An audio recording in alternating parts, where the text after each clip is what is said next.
आज जलवायु खत्म कर देना। ठीक है। बहुत तेजी में चल रहा है तो कोई दिक्कत तो नहीं ना है? क्योंकि तेजी में कराए बिना ऑप्शन नहीं है मेरे पास। नहीं, स्लो इसलिए नहीं करेंगे ना क्योंकि यह है बहुत आसान। हाँ, बहुत आसान है, इसमें कुछ करना ही नहीं है।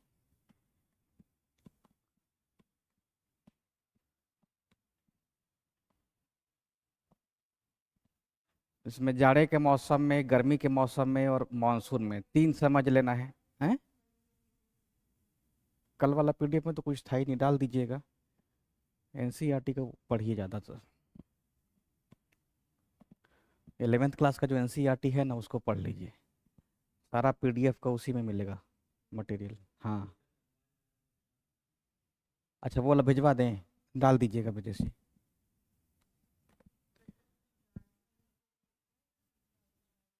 हाँ, वो सब नहीं है एनसीईआरटी में। ओल्ड एनसीईआरटी में है, नया वाले में नहीं है।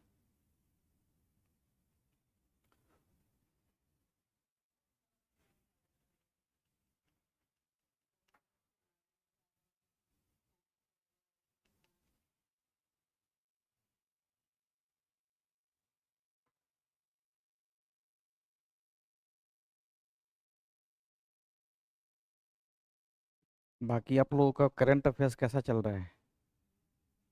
मिला जुला के क्यों? बढ़िया से पढ़िए। नहीं, एग्जाम का मतलब क्या? परीक्षा पर इच्छा, दूसरों की इच्छा। आपकी इच्छा से थोड़े ना होगा। तब तो सब लोग का कटअप जानती है, पहुंच जाएगा 140। जो पढ़ाते हैं हम लोग, अगर उसमें से आयोग पूछना शुरू कर देगी तो 140 कटअप सबका पहुंच जाएगा। कोई ऐसा इंस्टीट्यूट नहीं है जो अलग तरीके से कुछ अलग ज्ञान दे रहा है। हाँ, लेकिन सवाल हम भी पूछेंगे तो 150 में आपका 80-90 पहुंचना मुश्किल हो जाएगा, सवाल अगर टफ बना के देंगे तो। सवाल करना आसान है। सवाल तो कहीं भी जोड़ के दे सकते हैं, है ना? भूगोल को इकोनॉमिक्स से जोड़ करके दे देंगे, आप लोग फंस जाइएगा। साइंस टेक का तो बढ़िया किताब वही अरिहंत का ही है, इंसाइक्लोपीडिया विज्ञान करके। और नहीं तो दृष्टि का नया आ रहा है, अच्छा। दृष्टि द विजन। लेकिन अब टाइम कहाँ है नया किताब पढ़ने का? तो जो पढ़ ली हैं आप लोग उसी को रिवीजन करते रहिए। समय खत्म हो गया, प्रयोग करने का भी खत्म हो गया और नया चीज पढ़ने का भी खत्म हो गया।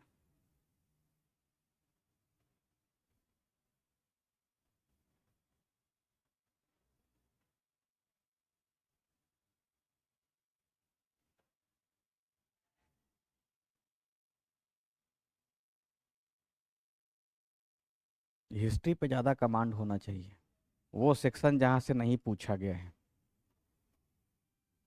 आप लोग बताइए, प्रथम गोलमेज में कितने लोग शामिल थे कांग्रेस की तरफ से? और हैं? हाँ, गोलमेज सम्मेलन में। और सेकंड में? और और प्रथम गोलमेज में कुल भारतीय मेंबर कितने शामिल थे? नहीं, पूरा याद रखिएगा एकदम जबान पे, एक दो तीनों गोलमेज का, क्योंकि यहाँ से सवाल अभी तक नहीं आया है। आप लोग घटना चक्र को उठा के देखिएगा तो गांधी जी के साथ दांडी में कितने यात्रा में थे वो पूछ लिया गया है ना? कांग्रेस के प्रथम अधिवेशन में कितने मेंबर शामिल थे वो पूछ लिया गया। गोलमेज का तीनों नहीं पूछा है, फर्स्ट सेकंड और थर्ड। तो आपका ये प्राइमरी काम है कि वो डेटा याद रखिए। तो ऐसे ही करके अपने से निकालिए सवाल, कोई भी टॉपिक पढ़िए तो निकालिए कहाँ से पूछा ही नहीं गया है। 1935 में जो एक्ट आया था उसके तहत 1937 में पहली बार देश में चुनाव हुआ था। और उस समय कितने प्रांतों में कांग्रेस की सरकार बनी थी? 8 प्रांतों में बनी थी। और उन सब के उस समय सीएम का पोस्ट नहीं था, प्रधानमंत्री कहते थे। तो प्रधानमंत्री का नाम याद है? बिहार में कौन थे? और बाद में कृष्ण सिंह बन गए थे। लेकिन बाकी का भी याद कर लीजिएगा, बंगाल में कौन बना, पंजाब में कौन बना, सिंध में कौन बना।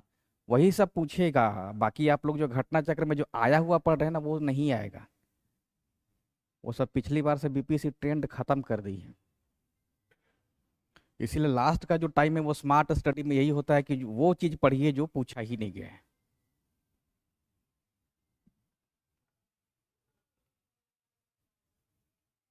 मतलब सबसे मोस्ट इंपॉर्टेंट हो जाता है 1915 में जब गांधी आ गए, वहां से लेकर 1947 का एक एक चप्पा चप्पा पढ़िए। और 1930 के बाद देखिए सवाल बहुत कम आया है, और 69वीं में टच किया है वहां से। तो 30 के बाद का खूब बढ़िया से पढ़िए। उसके बाद का जो भी वायसर आया है उसकी मतलब सारा फैक्ट पढ़िए। आप लोग जैसे डलहौजी का पढ़ लेते हैं, वारेन हेस्टिंग्स का सब पढ़ लेते हैं, और वहां से अब कम पूछा जा रहा है, तो लास्ट वाले का ज्यादा पढ़िए। मतलब आप लोग मानिए कि 1947 से बैक जा रहे हैं, इसी को इंपॉर्टेंट मानते पीछे खिसकिए, है ना। 47 42 लेकर 30 ऐसे 15 तक पहुंचिए, ये पहला प्राइमरी रखिए। फिर सेकंड में 1857 से लेकर के 1915 तक का करिए, ये सेकंड हो गया। तीसरी बार में उससे पहले का पढ़ लीजिए। नहीं तो एक ही में ना सब लोग लिपटे हुए हैं, वो सब घटना चक्र उठा लेते हैं कि वास्को डी गामा कब आया है, कब गया है, कितनी बार आया है, अब वहां से सवाल आ नहीं रहा है।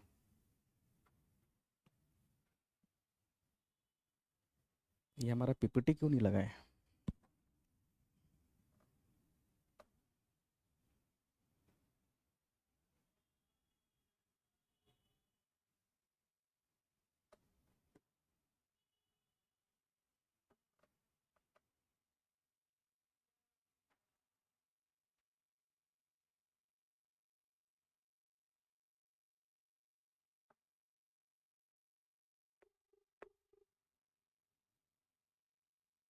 हाँ ब्रजेश जी, पीपीटी लगा दीजिए।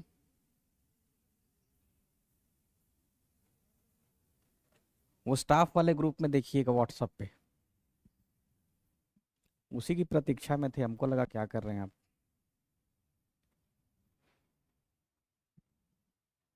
अब इस पे लिखने में भी तो नहीं बनेगा।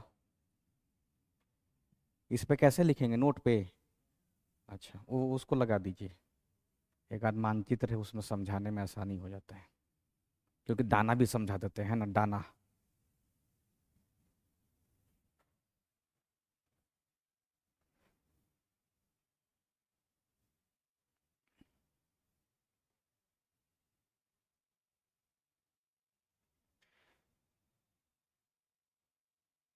भूगोल तो विषय इतना आसान है कि सवेरे बैठिएगा तो शाम में खत्म हो जाएगा, ये एक दिन का तो है।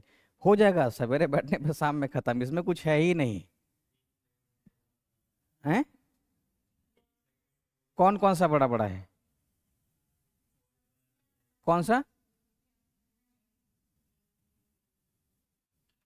क्या क्या दिक बताइए, हम आपको आसान कर देते हैं, जो बोल रहे हैं वो कर देंगे हम।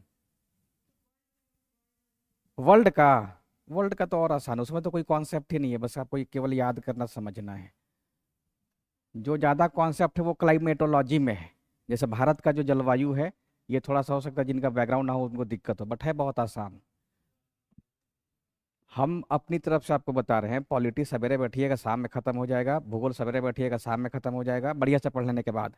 इतिहास में कुछ समय ले सकते हैं, और करंट अफेयर्स समय लेगा। ये सब तो बच्चा वाला चीज़ है।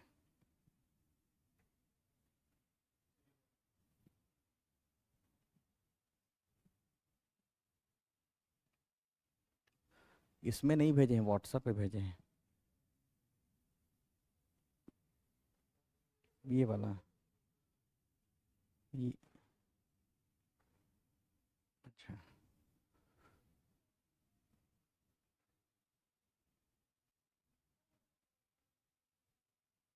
तो उस समय आप बैठे थे तो हमको लगा कि आप यही लगा रहे हो, केवल क्लास लगा लिए थे ना।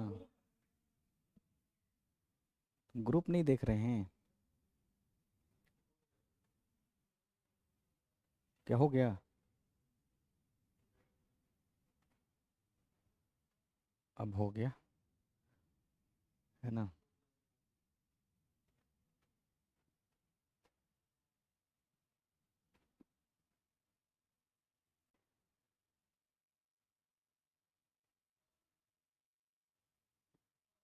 अब एक ही है ना, इतना सारा डाउनलोड हो गया। हाँ ठीक है। भारत की जलवायु, क्लाइमेट ऑफ इंडिया।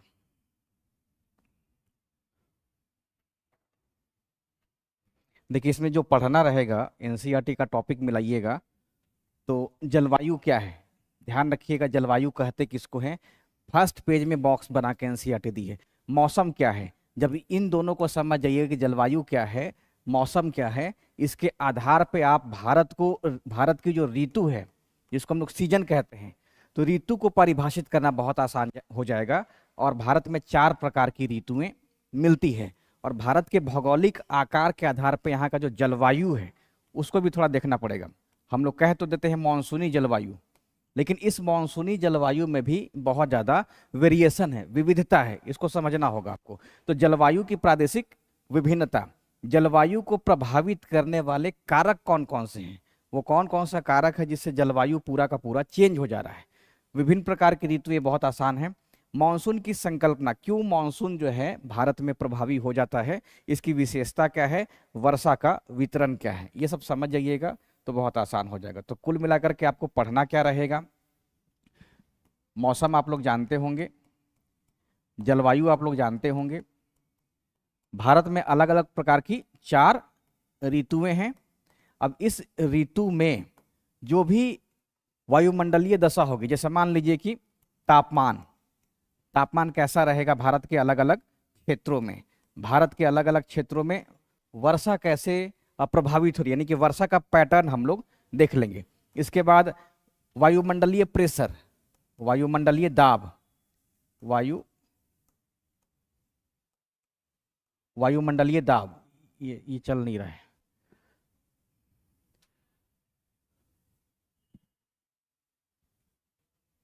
आप लोग को मौसम जानते हैं क्यों कठिन लग रहा होगा, बेसिकली आप लोग लो प्रेशर और हाई प्रेशर में कंफ्यूज हो जाते होंगे।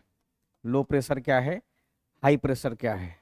इसके बाद जो पवन है, विंड है, सरफेस पे अलग विंड चल रही है उसको अलग नाम दिया गया है, और ऊपरी वायुमंडल में अलग विंड चल रही है उसको अलग नाम दिया गया है कुछ नहीं इसमें। और इसी आधार पे जो किताब लिखी गई है ना, उसका लैंग्वेज बहुत टफ कर दिया गया है। हवाओं में उत्क्रमण है, अभी आपको समझ में नहीं आता होगा। उत्क्रमण का मतलब क्या हो गया, बदलाव हो गया, यानी कि 6 महीने ऐसे और 6 महीने ऐसे, तो यही जो बदलाव है इसी को ना उत्क्रमण लिख दिया है। मौसमी एनसीईआरटी भी यही काम कर दी है, इसी कारण से टफ लगता होगा, अदरवाइज कुछ है नहीं। एक शब्द लिख दिया जेट स्ट्रीम, जेट स्ट्रीम। अब जेट स्ट्रीम की जो व्याख्या है वो अभी तक पूरा स्पष्ट नहीं हो पाया है, क्यों इसमें इतना वेरिएशन है या इसकी उत्पत्ति का कारण क्या है। लेकिन इसको आप लेमन के तरीके से समझिए कि ऊपरी वायुमंडल की हवा ही है, हवा है, हवा चल रही है। अब जैसे हम लोग का जो कमरा भी तो है ना, तो कमरा में नीचे भी हवा रहता है, ऊपर भी हवा रहता है, ठीक वैसे ही वायुमंडल का, वायुमंडल जो है पृथ्वी, तो एक हवा ऊपर की तरफ चल रही है और सरफेस पे तो हवा है ही। और जेट स्ट्रीम का खोज कब हुआ है, एकदम हाल ही में खोज हुआ है, मतलब सेकेंड वर्ल्ड वार के बाद हुआ है। अब देखिए आते हैं मेन टॉपिक पे, जिसमें सबसे छोटा संकल्पना आप लोग इसको समझिए, मौसम क्या है। मौसम क्या है, आप लोग जानते होंगे मौसम क्या है कि बता दें, जानते हैं ना, मतलब छोटी अवधि की वायुमंडलीय दशाओं के योग को हम लोग मौसम कहते हैं। जैसे दिन और रात, दिन या रात, इस दिन और रात में क्या क्या वायुमंडलीय दशा है, जैसे तापमान कितना गया, अगर वर्षा होती है तो कितनी वर्षा होती है, तो उसको हम लोग क्या कहते हैं, मौसम। और इसी को एक लंबे समय का मान लीजिएगा, जलवायु। तो इस जलवायु में क्या है, लंबे समय के मौसमी दशाओं का योग जो है वो जलवायु कहा जाता है। अर्थात लगभग 50 साल या इससे अधिक समय का जो मौसमी दशाओं का योग है उसको हम लोग जलवायु कहते हैं। तो जैसे कहते हैं घड़ी में हम लोग 1 घंटा छोटा समय बता रहा है, लेकिन 1 दिन ये बड़ा समय बताता है, ठीक वैसे ही मौसम जो है 1 दिन, 2 दिन, 3 दिन, 4 दिन, 1 महीना, 2 महीने के बारे में बता रहा है। लेकिन जो जलवायु है वो कम से कम 50 साल, नई वाली एनसीईआरटी 30 साल लिखी है 8वीं में, लेकिन 11वीं में 50 साल लिखी है, ठीक है। 8th या 9th वाले में 30 दिन लिखा है, तो 30 दिन में तो नहीं उतना हो, 30 साल में तो नहीं होता है। अब 30 साल हम लोग तो झेल ही ले लिए हैं, 30 साल लगभग कमोबेश, तो कहाँ चेंज हुआ है ना। तो 50 या इससे ज्यादा आप लोग मानिएगा। तो मौसम और जलवायु का जो परिभाषा है वो यही है। और एक और शब्द याद रखेंगे भारत के संदर्भ में, मॉनसून। मौसम, जलवायु और मॉनसून, मॉनसून जो है वो भारत के संदर्भ में ही प्रासंगिक रहता है ना। तो मॉनसून क्या हो गया, मॉनसून वो दशा है जब हाँ, जैसे मौसम का मतलब वो हो गया कि साल में हवाओं के दशा, जो मौसमी पैटर्न उसके बदलाव। तो हवाओं की दिशा में उत्क्रमण यानी कि बदलाव, हवाओं की दिशा में उत्क्रमण या बदलाव। अब जैसे भारत के संदर्भ में देखा जाए तो ये उत्क्रमण कैसे होता है? उत्क्रमण का मतलब ये हो गया ना कि एक बार ऐसे हवा चल रही है और एक बार सीधा इसी के विपरीत में बदलाव हो सकता है, कि कह दें तो कुछ और सेंस हो जाए, इसीलिए इसका जो एग्जैक्ट टर्म होगा वो उत्क्रमण होगा। पूरा का पूरा जो दिशा ही है वो बदल गई है, यानी कि पूरब से सीधा पश्चिम या नॉर्थ, आप कहिए ईस्ट वाली जो हवा है वो अब साउथ वेस्ट की तरफ से चलना शुरू कर देती है। तो साल भर में हवाओं की दिशा में जो बदलाव होता है, इस बदलाव वाले क्षेत्र को हम लोग मानसूनी जलवायु का क्षेत्र कहते हैं, जैसे भारत में, है ना। इस बात को याद रखिएगा।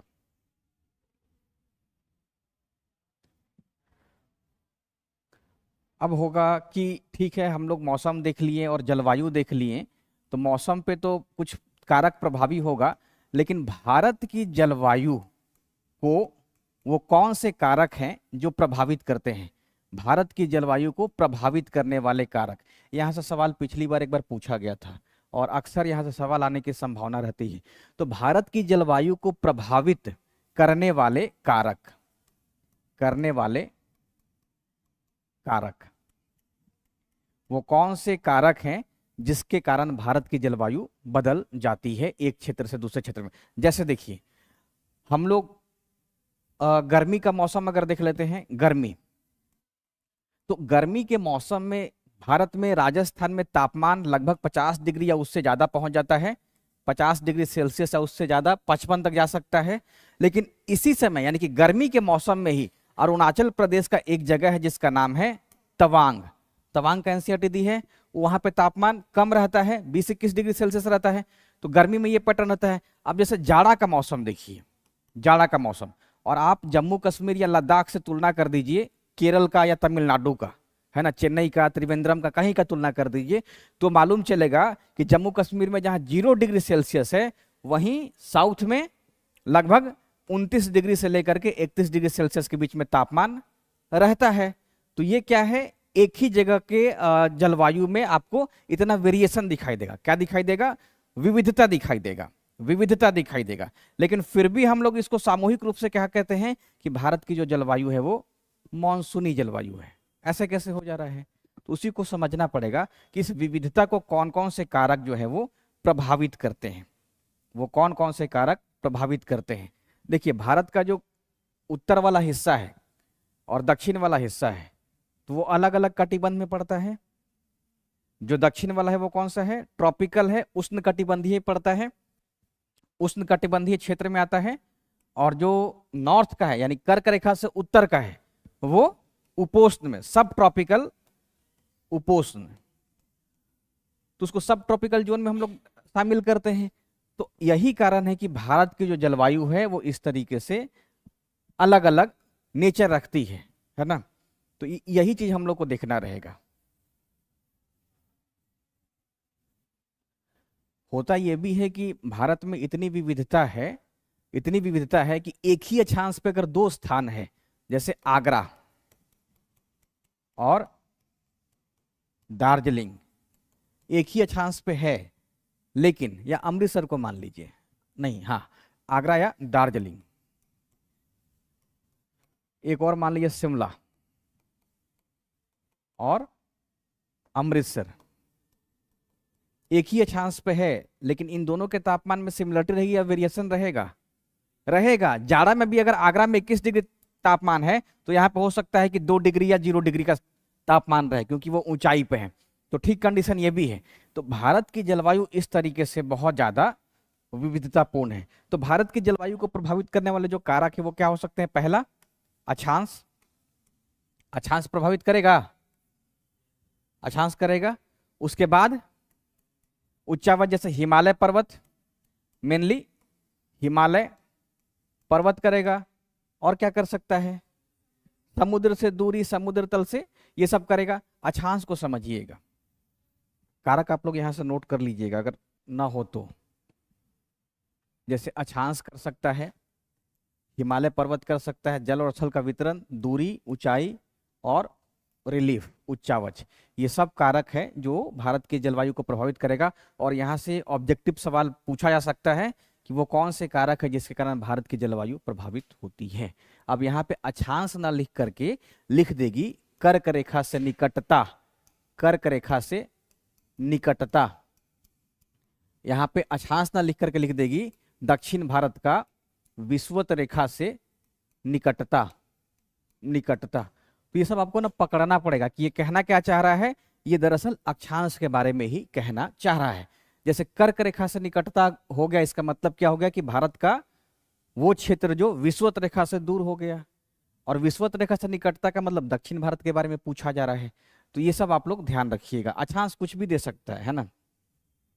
जैसे हिमालय पर्वत, अब इसमें हिमालय पर्वत के कारण क्या है कि जलवायु प्रभावित होता है, उसको बताएंगे अभी, लेकिन हो सकता है इसमें महान हिमालय लिख दे, महान हिमालय लिख दे, या उत्तर की पर्वत श्रेणियां लिख सकता है।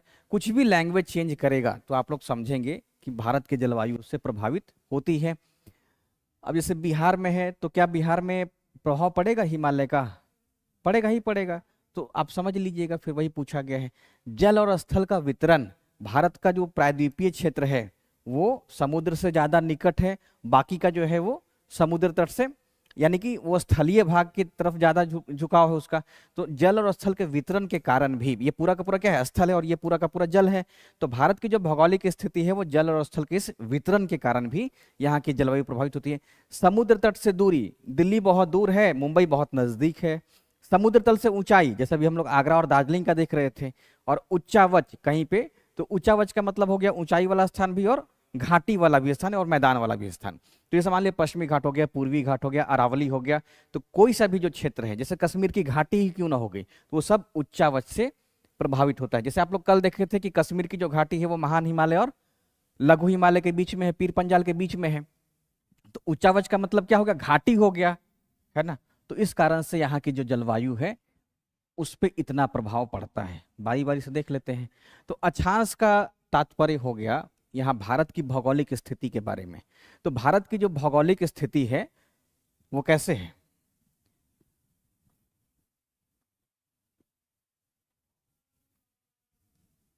भारत की जो भौगोलिक स्थिति आप देखिएगा, ये क्या है, कर्क रेखा है कि क्या है, विषुवत रेखा है, कर्क रेखा है, ठीक है। और नीचे में बना देते हैं, ये 0 डिग्री कर देते हैं, और ये हो गया 23.5 डिग्री नॉर्थ अक्षांश। अब देखिए भारत की जो भौगोलिक स्थिति है वो कर्क रेखा नहीं, विषुवत रेखा के उत्तर में है, यानी कि उत्तरी गोलार्ध में है, उत्तरी गोलार्ध में है। तो भारत का आप देखिए जो अक्षांशीय विस्तार है 8 डिग्री 4 मिनट से लेकर के 37 डिग्री 6 मिनट तक है, 8 डिग्री 4 से 37 डिग्री 6 तक है। तो हम लोग यहाँ से लेकर के यहाँ तक क्या है, अक्षांशीय हम लोगों का विस्तार, यानी कि भारत का जो विस्तार है वो इतना विस्तार है। अब ये वाला जो भाग है विषुवत रेखा के ज्यादा नजदीक में है, और ये वाला भाग जो है विषुवत रेखा के काफी दूर वाले भाग में है। तो ये पूरा का पूरा जो क्षेत्र है वो सूर्य से प्रभावित होगा, यानी कि सूर्य जब यहाँ चमकेगा तो अलग स्थिति बनेगी, कर्क रेखा पे जब चमकेगा तो अलग स्थिति बनेगी। तो भारत का जो अक्षांशीय विस्तार है, इस विस्तार के कारण भारत की जलवायु प्रभावित होती है। अब देखिए भारत को ऐसे नहीं करके आप इसको ऐसे कर दीजिए आयताकार, तो क्या होता, बहुत माइनर होता, बहुत कम होता। हम लोग पढ़ते भी नहीं कि भारत का जो विस्तार है उस पर अक्षांश का उतना प्रभाव पड़ रहा है ना। जैसे मान लीजिए कि इसका रहता नीचे में 0 डिग्री और इधर में 5 डिग्री तक, छोटा ही रहता, तो पढ़ते ही नहीं। भारत का अक्षांशीय विस्तार ज्यादा है, ज्यादा है, इस कारण से अक्षांश का प्रभाव भारत की जलवायु पर पड़ता है, और इस कारण से जलवायु में इतनी विविधता देखी जाती है। तो भारत की जलवायु को प्रभावित करने वाले कारकों में अक्षांश सबसे प्रमुख है। अब देखिए कर्क रेखा भारत के बीचों बीच जाती है, कर्क रेखा भारत के बीचों बीच जाती है। इस कारण से ये जो क्षेत्र है, ये पूरा का पूरा जो क्षेत्र है वो उष्णकटिबंध में, और ये पूरा का पूरा जो क्षेत्र है वो उपोष्ण कटिबंध में पड़ता है। अब आप जाड़ा और गर्मी के आधार पर अलग अलग देखिए। मान लिया जाए कि गर्मी का मौसम आ रहा है, गर्मी का सीजन है, और टेम्परेचर कर देते हैं हाईएस्ट, या दिन कर देते हैं 21 जून का, 21 जून का है, और ये हो गया कर्क रेखा। तो 21 जून को सूर्य जो है कर्क रेखा पे लंबवत चमकता है। अब कर्क रेखा पे लंबवत चमकेगा, इसका मतलब ये हो गया कि ये पूरा का पूरा जो क्षेत्र है वो क्या होगा, बहुत ज्यादा गर्म हो जाएगा। अब देखिए इसकी तुलना में, क्योंकि विषुवतीय जो क्षेत्र है इसका जो स्वभाव क्या है कि यहाँ पे दैनिक और वार्षिक जो तापांतर है वो बहुत कम पड़ता है ना। दिन और रात का जो तापमान है वो बहुत कम अंतर रहता है, अंतर। तो ये जो क्षेत्र है धरातल का तो बहुत ज्यादा गर्म हो जाता है, बहुत ज्यादा गर्म हो जाता है। लेकिन ये क्षेत्र क्या है कि यहाँ पे दो प्रभाव पड़ता है, एक तो भारत में जो स्थल का और जल का जो वितरण है इसका, और दूसरा विषुवतीय रेखा से काफी वो नजदीक है, तो दोनों के तापमान में अंतर हो जाता है। इसी कारण से अगर हम इस क्षेत्र में दिल्ली को लें तो यहाँ पे बहुत ज्यादा गर्मी पड़ती है, और अगर हम तिरुवनंतपुरम को लें तो यहाँ पे 29 डिग्री या 30 डिग्री का तापमान रहता है। ठीक है, तो ये कर्क रेखा के या हम लोग अक्षांशीय विस्तार के कारण ही, या अक्षांश का प्रभाव भारत की जलवायु पर पड़ता है। अब देखिए इसी को उलट दे, गर्मी की जगह ठंडा कर दे, तो ठंडा के मौसम में ये क्षेत्र मतलब बहुत ठंड हो जाएगा, क्योंकि सूर्य जो है दक्षिणी गोलार्ध में चला गया है। सूर्य क्या है अब 0 डिग्री से दक्षिण चला गया है, तो सूर्य का जो प्रभाव है वो यहाँ पे बहुत कम पड़ेगा। तो जब कम पड़ेगा तो यहाँ पे तापमान बहुत ज्यादा गिर जाता है। और ये जो क्षेत्र है पूरा का पूरा दक्षिण भारत का अगर हम देखें तो यहाँ पे विषुवत रेखा के निकटता के कारण यहाँ पे तापमान उच्च बना रहता है, उच्च बना रहता है। अब आप इसको ऐसे समझ लीजिए, मान लिया जाए ये पृथ्वी है, इसको ऐसे बना दीजिए, ये विषुवत रेखा हो गया। अब सूर्य क्या है कि अगर दक्षिणी गोलार्ध में जाता है तो भी इसका प्रभाव रहता है ना, तो उष्ण क्षेत्र में सूर्य का प्रभाव रहता है। लेकिन वही और थोड़ा साउथ में जाएगा तो भारत का ये वाला क्षेत्र एकदम तिरछा किरण प्राप्त करता है।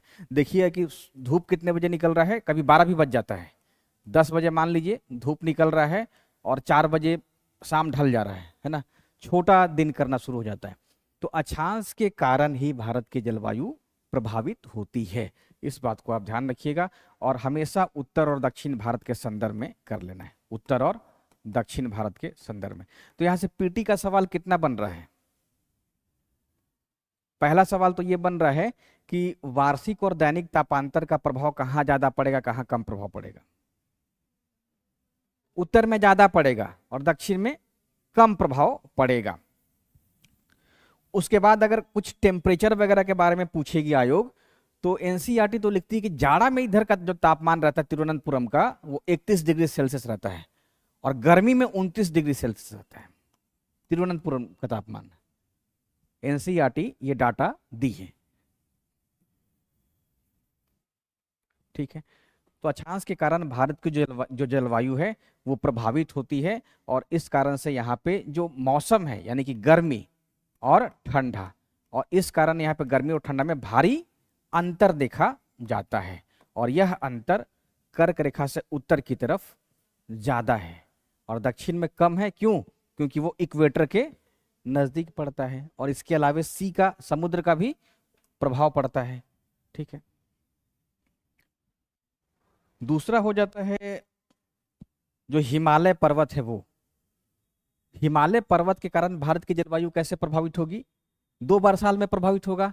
जाड़ा के समय क्या होगा कि जो मध्य एशिया की ठंडी हवा है या उत्तरी ध्रुव से जो हवा आ रही है उसका प्रभाव भारत में नहीं आता है, हिमालय पर्वत की मौजूदगी के कारण ही। अगर हिमालय पर्वत नहीं रहता तो भारत में ठंड के मौसम में विशेषकर तापमान बहुत नीचे चला जाता, बहुत कम हो जाता। हो सकता है कि बिहार में भी 0 डिग्री या माइनस में तापमान रहता है ना, तो शीतलहर का भी बहुत ज्यादा असर पड़ता। तो हिमालय पर्वत की उपस्थिति के कारण ही ठंड के मौसम में जो साइबेरियाई क्षेत्र से हवा आती है उस हवा को भारत में प्रवेश नहीं करने दिया जाता है। क्यों? क्योंकि हिमालय पर्वत की उपस्थिति है। दूसरा, हिमालय पर्वत के कारण क्या हुआ कि गर्मी के मौसम में जो मानसूनी हवा चलती है तो इस मानसूनी हवा को हिमालय पर्वत रोकता है और बारिश कराता है। मेघालय में आप लोग देख लीजिए वर्षा की मात्रा 400 सेंटीमीटर तक पहुंच जाती है ना। तो इस वर्षा के पीछे कौन सा कारण है? हिमालय पर्वत ही है। हिमालय पर्वत है, इसको याद रखिएगा। और हिमालय पर्वत के साउथ में भी तो बहुत वर्षा होती है, जैसे बिहार में ही देख लीजिए, जो सुपौल, सीतामढ़ी, ये सब जितना भी बॉर्डर एरिया है वो सब ज्यादा बारिश प्राप्त करता है। किशनगंज में वर्षा क्यों ज्यादा होती है? तो हिमालय की उपस्थिति कारण है। तो हिमालय पर्वत दो कारणों से भारत की जलवायु प्रभावित करता है। पहला, जाड़ा के मौसम में उत्तर से आने वाली कड़ाके की ठंडी जो हवा है उसको रोक देता है, और दूसरा, मानसूनी वर्षा के काल में मानसूनी हवाओं को रोक करके भारत में बारिश कराता है। बस ये दो कारण आप लोग याद रखेंगे। अब जल और स्थल का वितरण, भारत जो है तीन तरफ से समुद्र की ओर से घिरा हुआ है, तीन तरफ से समुद्र की ओर से घिरा हुआ है। तो यहाँ पे घिरे होने के कारण जाड़े के मौसम में और गर्मी के मौसम में ठंडी, ये ठंडी यानी कि जाड़ा के मौसम और गर्मी के मौसम में यहाँ पे अलग अलग हवाओं का प्रवाह बन जाता है। यानी कि एक समय में हवा ऐसे चलेगी और एक समय में हवा ऐसे चलेगी। तो ये वजह क्या है? जल और स्थल का असमान वितरण के कारण ही। अब देखिए यहाँ पे जल कर देते हैं, कौन सा मौसम ले लें, गर्मी या ठंडा? गर्मी ले लेते हैं। जैसे गर्मी का मौसम है, गर्मी का मौसम है और 21 जून के आसपास का तापमान कर देते हैं, तो स्थल खंड पे बहुत तेज लो प्रेशर बन जाएगा गर्मी के मौसम में, है ना। तापमान बहुत ज्यादा हो गया है और ज्यादा के कारण स्थल पे लो प्रेशर बन गया है, और इधर में सागर है, इस कारण से सागर पे तुलनात्मक रूप से क्या रहेगा? हाई प्रेशर रहेगा। तो हाई प्रेशर के कारण हवा अब कैसे चलेगी? जल से स्थल की ओर चलेगी, है ना। और इसी को उलट दीजिए, मौसम कर देते हैं ठंडा। तो ठंडा में क्या है? अब देखिए धीरे धीरे भारत में हाई प्रेशर अब बनना शुरू हो गया है, तभी तो मानसून लौट रहा है। मानसून के लौटने के पीछे क्या कारण है? कि जो गर्मी में यहाँ पे बहुत तेज लो प्रेशर वाला बेल्ट बना था वो अब कमजोर होने लगा था। इसी गर्मी में जो लो प्रेशर बेल्ट है ना, इसी को हम लोग ITCZ कहते हैं, ITCZ, है ना। तो ये वहां पे विस्थापित हो जाता है। ITCZ का जो कॉन्सेप्ट है वो अलग है, लेकिन लो प्रेशर के कारण ITCZ यहाँ पे विस्थापित हो जाता है। इसी कारण से जो मानसूनी हवा है वो इस ट्रफ में चलना शुरू कर देती है। तो गर्मी में हवा की जो दिशा है वो सागर से स्थल की ओर रहेगा, और जाड़ा के मौसम में जो हवा है स्थल से सागर की ओर, यानी कि हाई प्रेशर से लो प्रेशर की ओर चलती है। तो जल और स्थल के असमान वितरण का प्रभाव भारत की जलवायु पर पड़ता है। ठीक है। अब समुद्र तट से दूरी, जो क्षेत्र समुद्र तट के नजदीक है वहां पे समुद्र का समकारी प्रभाव पड़ता है। समुद्र का समकारी, और इसका मतलब क्या हो गया?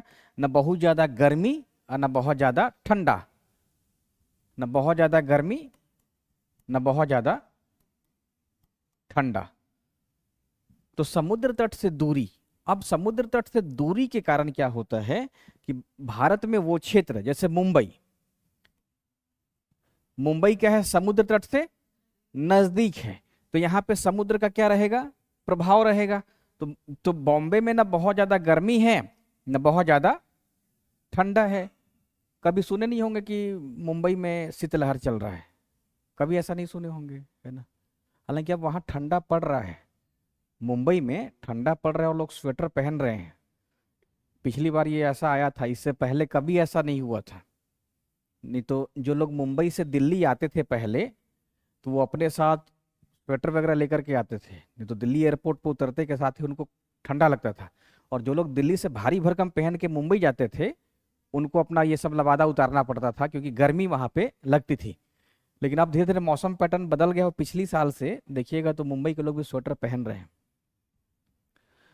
तो समुद्र तट से दूरी के कारण क्या हो जाता है? वो जगह समुद्र के प्रभाव से वंचित हो जाता है, वंचित हो जाता है। इस कारण से वहां पे जो जलवायविक विषमता है उसका सामना करना पड़ता है। जैसे दिल्ली को देखें, दिल्ली को देखें, अब इस दिल्ली को देखें तो समुद्र तट से बहुत दूर हो गया। अब इस कारण से गर्मी के मौसम में यहाँ बहुत ज्यादा गर्मी लग रही है और ठंडा के मौसम में बहुत ज्यादा ठंडा लगता है। तो इसके पीछे यही कारण है। और पूरे आप देखिएगा भारत में, खास करके दक्षिण भारत में, तो समुद्र के प्रभाव के कारण यहाँ पे विषमता बहुत कम है। जितना अंदर जाइएगा उतना ही विषमता बढ़ते जाता है ना। तो इस बात को भी आप ध्यान रखिए।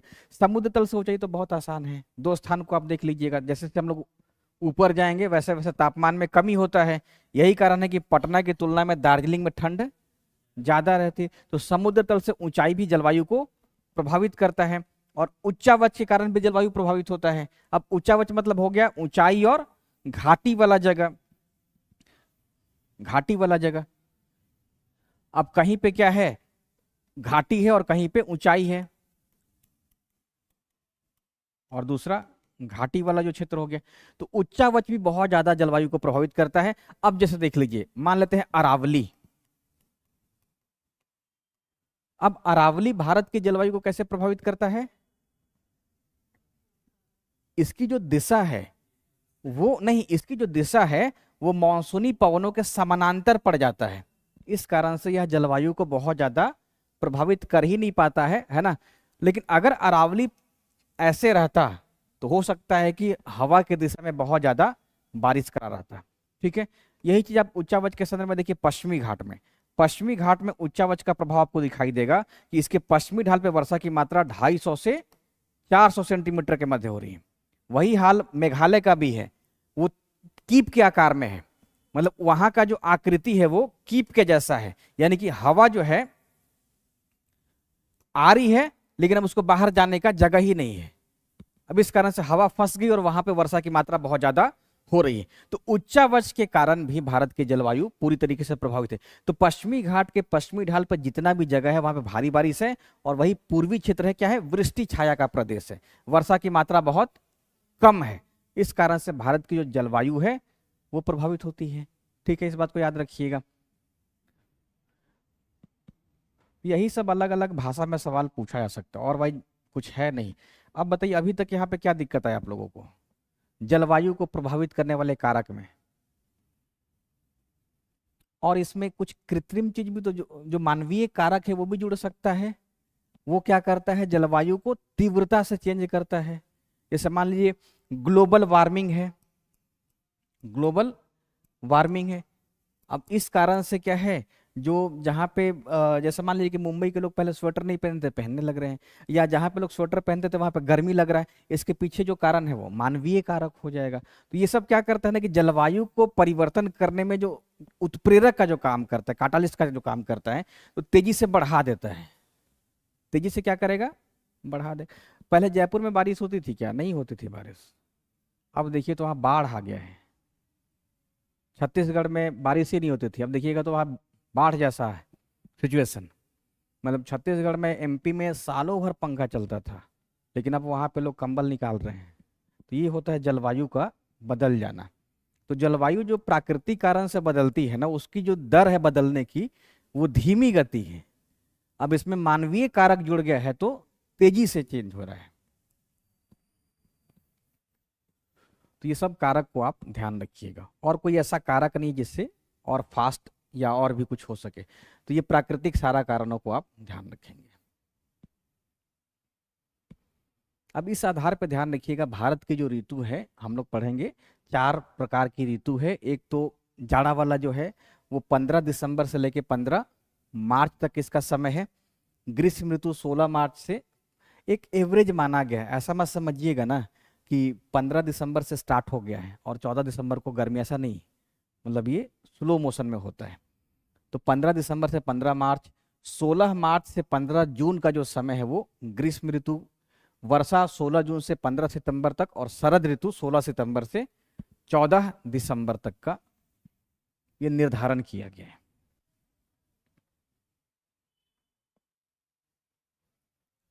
शीत ऋतु में समझिएगा, शीत ऋतु में क्या कंडीशन होगा? शीत ऋतु में कंडीशन ये होगा कि जो सूर्य है वो अब दक्षिणी गोलार्ध में चमकना शुरू कर देगा। सूर्य क्या है, इसका जो है वो दक्षिणी गोलार्ध में ज्यादा प्रभाव पड़ेगा। अब ज्यादा प्रभाव पड़ेगा तो उत्तर भारत में ध्यान रखिएगा, और दक्षिण भारत में, क्योंकि कर्क रेखा के कारण क्या है, ठीक है। अब कर्क रेखा के कारण क्या है कि भारत में इधर में हम ठंडा मान लें, शीत ऋतु। तो ये वाला जो क्षेत्र है यहाँ पे हाई प्रेशर रहेगा कि लो प्रेशर रहेगा? तुलनात्मक रूप से हाई प्रेशर ही रहेगा ठंड के मौसम में, तुलनात्मक रूप से हाई। लेकिन यहाँ पे हाई प्रेशर ज्यादा रहेगा। जैसे मान लीजिए कि यहाँ पे जो मिली बार है वो 990 MB रहेगा, तो इधर में 1100 MB के आसपास में रहेगा उच्च दाब।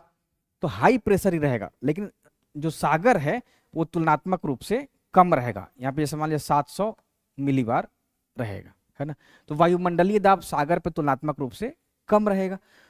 तो शीत ऋतु में सबसे पहला कंडीशन क्या होगा कि सूर्य जो है वो अब दक्षिणी गोलार्ध में चमकना शुरू हो जाता है।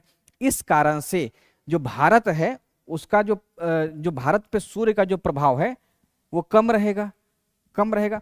तो धरातलीय वायु दाब की स्थिति बन जाएगी कि भारत पे हाई प्रेशर क्रिएट हो जाएगा, हाई प्रेशर क्रिएट हो जाएगा। और उसके बाद जो हवा है वो स्थल से समुद्र की तरफ चलना शुरू कर देगी। और जब स्थल से समुद्र की तरफ चलेगी तो ये हवा शुष्क रहेगी, ये हवा शुष्क रहेगी। तो इस कारण से वर्षा होगी नहीं होगी। तो यही कारण है कि शीत ऋतु में भारत का अधिकांश भाग सूखा रहता है, अधिकांश भाग सूखा रहता है, बारिश नहीं होती है। कुछ वर्षा होती है वो भूमध्य सागर पे उठने वाले चक्रवातीय विक्षोभ के कारण होती है। उस विक्षोभ के कारण भारत में लगभग 25 सेंटीमीटर की बारिश होती है, 25 सेंटीमीटर की बारिश होती है। तो अगर मौसम के अनुसार हम लोग देखें तो सबसे पहला बन जाता है कि आप शीत ऋतु में भारत में अलग अलग क्षेत्रों में ताप का अध्ययन करें, मतलब तापमान का अध्ययन करें। तो टेम्परेचर क्या होगा, उत्तर भारत में ज्यादा कम रहेगा कि दक्षिण भारत में? उत्तर भारत में कम ज्यादा रहेगा। जैसे मान लीजिए दिल्ली में कितना टेम्परेचर रहेगा मोटा मोटी, अगर 10 डिग्री मान ले, हालांकि जाता तो वहां 4 डिग्री भी है, 6 डिग्री भी है, तो 10 डिग्री सेल्सियस है। तो दक्षिण भारत में कितना रहेगा, 25 से ऊपर ही रहेगा, 25-30 रहेगा, है ना। तो मान लीजिए मोटा मोटी 25 प्लस मान लेते हैं, 25 डिग्री सेल्सियस के ऊपर रहेगा तापमान दक्षिण भारत में। तो भारत में क्या है, तापमान में विषमता पाई जाएगी शीत ऋतु में। उत्तर भारत में बहुत कम रहेगा, दक्षिण भारत में ज्यादा रहेगा, है ना। अब यही उत्तर भारत में जो हिल स्टेशन है वहां और कम रहेगा, और कम रहेगा। तो इस बात को भी आप ध्यान रखिएगा। और जो घाटी वाला क्षेत्र है वहां भी तापमान कम रहेगा, जैसे कश्मीर की घाटी हो गई। तो इस बात को याद रखिए। उसके बाद तापमान के बाद दूसरा प्रमुख कारण है मौसम का वर्षा के बारे में अध्ययन करना। तो शीत ऋतु में अगर हवा स्थल से समुद्र की तरफ जा रही है तो शुष्क है, तो वर्षा नहीं होगी। लेकिन पश्चिमी विक्षोभ के कारण भारत में 25 सेंटीमीटर की वर्षा होती है। और ये वर्षा कहाँ कहाँ होती है, तमिलनाडु में कैसे नहीं, उत्तर पश्चिम भारत में, जैसे पंजाब, जैसे हरियाणा, जैसे पश्चिमी यूपी, पश्चिमी यूपी। तो उत्तरी मैदानी क्षेत्रों में आप पश्चिम से पूरब की तरफ वर्षा की मात्रा को क्रमशः बढ़ाते से घटाते तक लेके आइएगा। कहां तक, बिहार होते अरुणाचल प्रदेश तक। यही कंडीशन रहेगा कि अगर पश्चिम में 25 सेंटीमीटर की वर्षा हो रही है तो पूरब आते आते ये 5 या 10 डिग्री सेंटीमीटर तक वर्षा होती है। कभी कभी अरुणाचल में वर्षा नहीं भी होती है, लेकिन पश्चिम में वर्षा होती है। और किसी साल चक्रवातीय प्रभाव ज्यादा रहता है तो मध्य भारत में भी वर्षा हो जाती है। प्रायद्वीप के उत्तर में कहा गया है, एनसीईआरटी में उत्तर कहा गया है, यानी कि मध्य भारत में थोड़ी बहुत वर्षा हो जाती है। लेकिन मुख्यतः पंजाब, हरियाणा और पश्चिमी यूपी का जो क्षेत्र है वो हमेशा बारिश से प्रभावित होता है। और जाड़े में ये वर्षा क्या है, रबी की फसल के लिए ज्यादा लाभदायक रहती है। रबी का मतलब क्या हो, गेहूं, चना, मटर भी हो गया, है ना, सरसों हो गया, तो इन सब के लिए बहुत ज्यादा लाभदायक रहती है।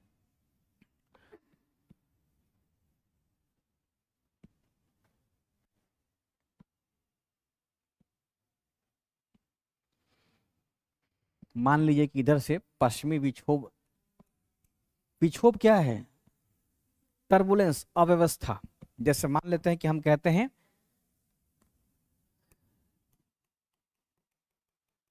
दाना चक्रवात, ये क्या है, बंगाल की खाड़ी पे जो विक्षोभ है उस विक्षोभ से उत्पन्न हुआ है। और विक्षोभ होता क्या है, जैसे मानसिक विक्षोभ भी तो हो जाता है। क्या हो गया, बहुत उग्र हो गया अचानक से, आप लोग देखते हो कोई लोग गुस्सा आ जाता है तो बहुत, ये किसी में भी हो जाता है। अच्छा से अच्छा लोग भी गांधी जैसे लोग भी एकदम कभी कभी उग्र हो जाते होंगे, हम लोग भले नहीं देखे हैं, लेकिन तभी तो चौरी चौरा के बाद वापस ले लिए। तो ऐसे मुस्कुराते हुए थोड़े लिए होंगे, नहीं मुस्कुराते हुए तो नहीं लिए होंगे, कुछ ना कुछ तो गुस्सा हुआ ही होगा, है ना। या दंगा हो रहा होगा तो उसमें तो कोई आदमी खुश नहीं रहा होगा, या तो अंदर अंदर बहुत दुखी होगा और किसी के प्रति तो विक्षोभ ये मानसिक भी होता है बहुत। तो सागरों में इस प्रकार का विक्षोभ उत्पन्न होता है, और इस विक्षोभ उत्पन्न होने के लिए समुद्र का तापमान कम से कम 27 डिग्री सेल्सियस होना चाहिए। ये डेटा याद रखिएगा, ये डेटा हर जगह एक ही मिलेगा। समुद्र पर विक्षोभ तभी होगा, या उष्णकटिबंधीय चक्रवात या कोई चक्रवात तभी उत्पन्न होगा जब उसका तापमान, समुद्र की सतह का तापमान 27 डिग्री सेल्सियस या इससे ज्यादा हो। अब 27 डिग्री, अब ये जो तापमान है ज्यादा है, अब मान लीजिए कहीं कहीं पे और तापमान ज्यादा हो गया, तो इस कारण से अभी छोटा जगह यहां पे ले लेते हैं, यहां पे अति तीव्र, बहुत सघन, बहुत डेंस लो प्रेशर का क्रिएट हो गया, लो प्रेशर बन गया। अब कहीं, अब ये व्याख्या करना बहुत मुश्किल है कि सागर पे लो प्रेशर इतना कम कहीं कहीं क्यों होता है, इसकी व्याख्या आज तक नहीं आ सकी है। अगर ये आता तो हम लोग अभी 10 साल का पूरा चक्रवात का व्याख्या कर दी होते, है ना। हाँ, तो ये व्याख्या करना बहुत कठिन है अभी, अभी हम लोग उस स्तर पर नहीं पहुंचे हैं कि हम व्याख्या कर दें। तो समुद्र पे क्या हो गया, कहीं कहीं बहुत ज्यादा लो प्रेशर का उत्पन्न हो गया। अब अगर लो प्रेशर हो गया तो क्या हवा जाएगी इधर में, जाएगी। तो हवा इसके तरफ, यानी कि इसको क्या केंद्र बना लेगी, ये सेंटर हो गया, और हवा बहुत तेजी से यहाँ पे जाएगी।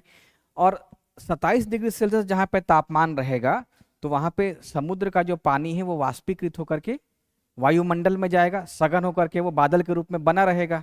अब वही बादल बारिश कराएगा। तो ये लो प्रेशर बनता है, तो हवा जो है, हवा क्या है, सर्पिल आकार में चलेगी ना, स्केल पे तो चलेगी नहीं, एकदम 90 डिग्री जा रही है। तो हवा क्या है, सर्पिल आकार में जाएगी, और अब पृथ्वी का कोरियोलिस बल उस पर काम करेगा और इसको मोड़ देगा, मोड़ देगा। तो वो क्या होगा, चक्रवात का रूप धारण कर लेती है, चक्रवात का रूप धारण कर लेती है।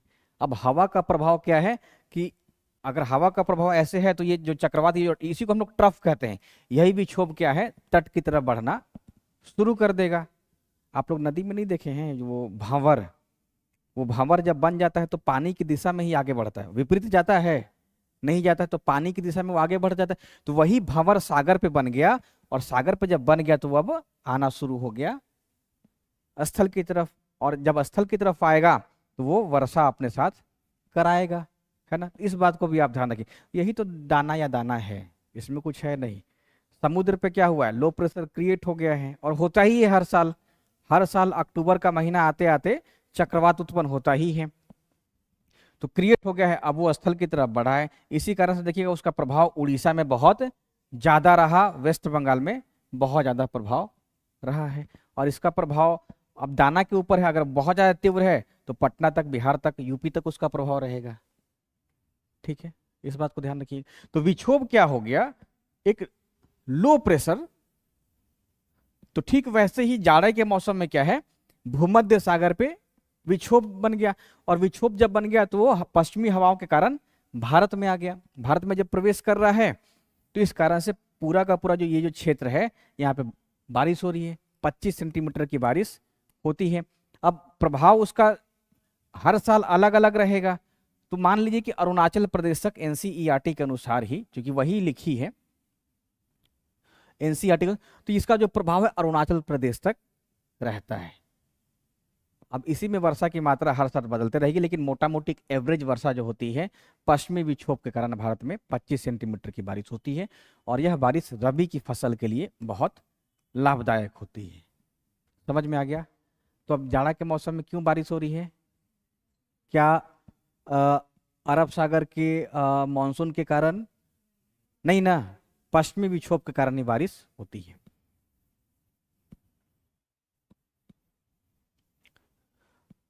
पश्चिमी विक्षोभ के कारण इस क्षेत्र में बारिश हो रही है, यही आयोग सवाल देगी, कहीं बारिश इधर नहीं होती है।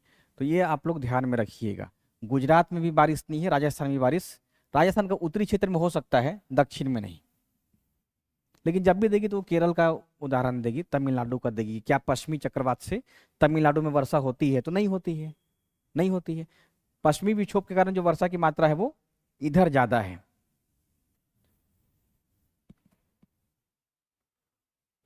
तो शीत ऋतु में हम लोग देखें तापमान का और वर्षा का।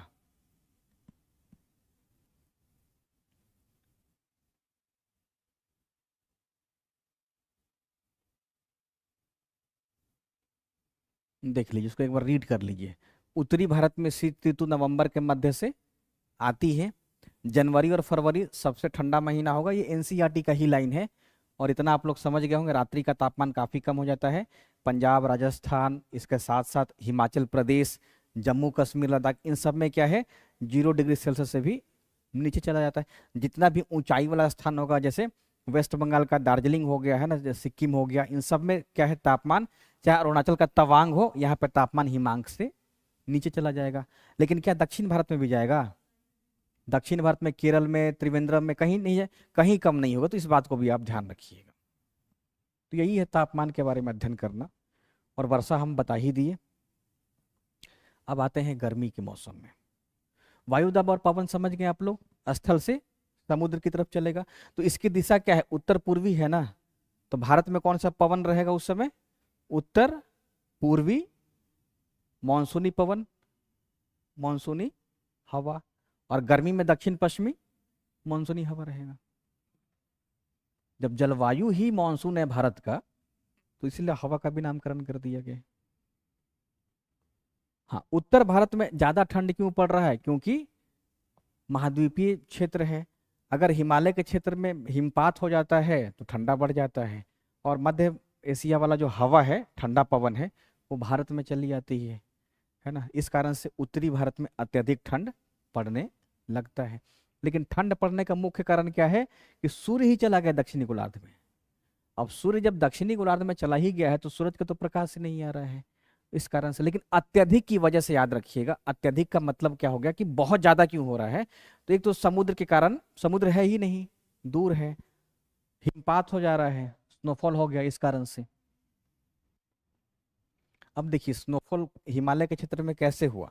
अब जैसे पश्चिमी विक्षोभ के कारण कुछ वर्षा हो रही है, तो वो वर्षा जम्मू कश्मीर और लद्दाख में, अब जो हिली एरिया है वहां पे बर्फ के रूप में होगी।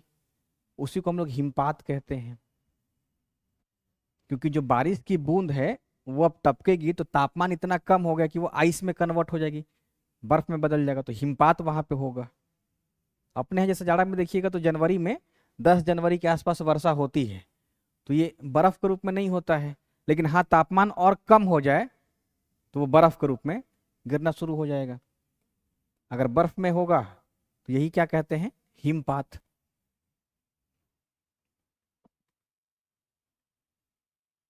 प्रायद्वीपीय भारत में मोटा मोटे ध्यान रखिएगा, वही जनवरी में औसत जो तापमान है वो 31 डिग्री सेल्सियस रहता है।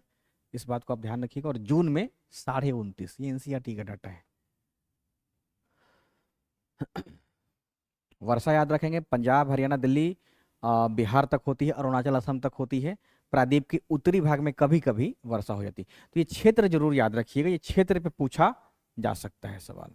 जो नॉन ज्योग्राफी वाले हैं वो इसमें फंस जाते हैं कि जाड़े में वर्षा हो कैसे रही है। गर्मी वाला तो पता रहता है, जाड़ा वाला पता नहीं रहता है। अब क्या है, नवंबर और दिसंबर में लौटते हुए मानसून से वर्षा होती है। कहाँ पे? तमिलनाडु में। इसको बाद में बताएंगे, अभी हम आ रहे हैं गर्मी में। गर्मी में क्या है कि धरातलीय वायु, अब सेम जाड़े वाले को ना अब उलट दीजिए। जो जाड़ा में कंडीशन पढ़े अब उसको उलट दीजिए। सूर्य कहाँ चला आया? सूर्य सबसे पहले उसको शिफ्ट कीजिए, उत्तरी गोलार्ध में आ गया। वो धीरे धीरे क्या है, उत्तरी गोलार्ध में आ रहा है। और 21 जून आते आते वो कर्क रेखा पे चमकना शुरू कर दिया है। 21 जून को कर्क रेखा पे चमकना शुरू कर दिया है। अब ध्यान रखिएगा, जब मार्च आते आते सूर्य उत्तरी गोलार्ध की तरफ बढ़ना शुरू कर देता है तो पूरा उत्तर भारत में क्या तापमान में धीरे धीरे वृद्धि, वृद्धि ना, गर्मी आ रहा है तो बढ़ना शुरू हो जाएगा। हम लोग कंबल मार्च से हटा देते हैं ना, मार्च से देखिएगा तो स्वेटर पहनना बंद हो जाता है, कंबल भी हट जाता है। इसका मतलब क्या, टेम्परेचर धीरे धीरे बढ़ना शुरू हो जाता है। तो ग्रीष्म ऋतु में तापमान में वृद्धि होना शुरू हो जाता है। और तापमान में बस वृद्धि तक ही सीमित रहना है। धरातलीय जो वायु दाब है भारत में जब जाड़ा वाला रहता है वो क्या है, स्थल वाला धीरे धीरे कमजोर होना शुरू हो जाता है।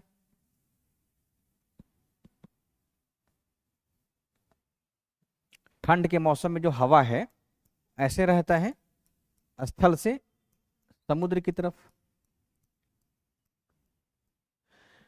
अब क्या है कि धीरे धीरे गर्मी आ रहा है, तो एकदम से तुरंत विलुप्त नहीं होगी, तुरंत विलुप्त नहीं होगी। अब धीरे धीरे इसका जो प्रभाव है वो कम होता जाएगा, और जैसे जैसे सूर्य जो है उत्तरी गोलार्ध में और उत्तर की तरफ बढ़ना शुरू कर देगा, यानी कि हम लोग मार्च से अप्रैल और मई की तरफ बढ़ेंगे, तो यहाँ पे धीरे धीरे क्या है कि वो हवा अनुपस्थित होगी और बहुत ज्यादा लो प्रेशर क्रिएट होना शुरू हो जाएगा। तो जो हाई प्रेशर वाली जो हवा थी उत्तर पूर्वी पवन, वो अब धीरे धीरे गायब होना शुरू हो जाएगी और स्थल पे बहुत ज्यादा लो प्रेशर क्रिएट होना शुरू होगा। तो 21 जून आते आते यह लो प्रेशर इतना क्रिएट होता है, ये इतना क्रिएट होता है कि एक शब्द पहले आप समझ लीजिए, एक शब्द है ITCZ।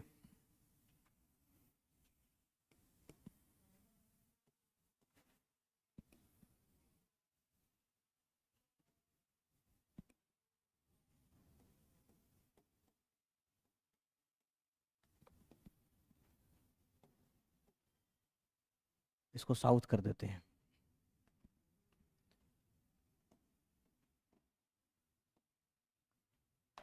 ITCZ क्या है? इंट्रा ट्रॉपिकल कन्वर्जेंस जोन होता है।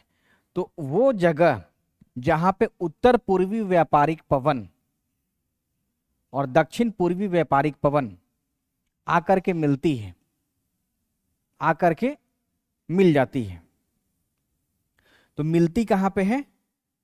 विषुवत रेखा के 5 डिग्री उत्तर और 5 डिग्री दक्षिण में। तो यहां पे हवा क्या है? दोनों हवा मिल रही है, उधर से उत्तर पूर्वी व्यापारिक पवन भी मिल रही है और इधर से दक्षिण पूर्वी व्यापारिक पवन भी मिल रही है। तो इसी क्षेत्र को हम लोग ITCZ कहते हैं। आप लोग लिख लीजिएगा ITCZ क्या है। ITCZ ये क्या है? तो इसमें सबसे पहले लिखिएगा कि विषुवत रेखा के 5 डिग्री उत्तर और 5 डिग्री दक्षिण का यह क्षेत्र है जहां पर उत्तर पूर्वी व्यापारिक पवन एवं दक्षिण पूर्वी व्यापारिक पवन आपस में मिलती है, आपस में मिलती है। ऐसे आप एरो दे दीजिएगा, यानी कि उत्तर पूर्वी और दक्षिण पूर्वी। अभी हम लोग बस मिला रहे हैं। तो पहली बात ध्यान रखिएगा, 5 डिग्री नॉर्थ और 5 डिग्री साउथ का जो भी क्षेत्र है यहाँ पे उत्तर पूर्वी व्यापारिक पवन और दक्षिण पूर्वी व्यापारिक पवन आपस में मिलता है, ये ITCZ कहलाता है। इसी को हम लोग कॉमन भाषा में डोल ड्रम कहते हैं, डोल ड्रम कहते हैं। तो डोल ड्रम क्या है? तो डोल ड्रम वो क्षेत्र है जो विषुवत रेखा के 5 डिग्री और 5 डिग्री साउथ में विस्तृत है। यहाँ की सबसे मुख्य विशेषता हो गई कि ITCZ में हवाएं मिल रही हैं, लेकिन वो शांत क्षेत्र है, वो शांत क्षेत्र है।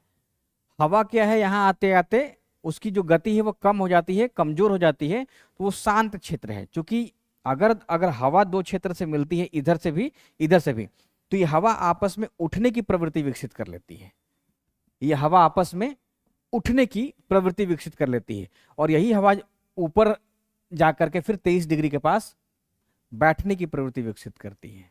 समझ गए? तो हवा का भी एक साइकिल है, एक चक्र है, हवा का एक चक्र है। ये हवा 23.5 डिग्री नॉर्थ से कहाँ चलेगी? 0 डिग्री तक चलेगी।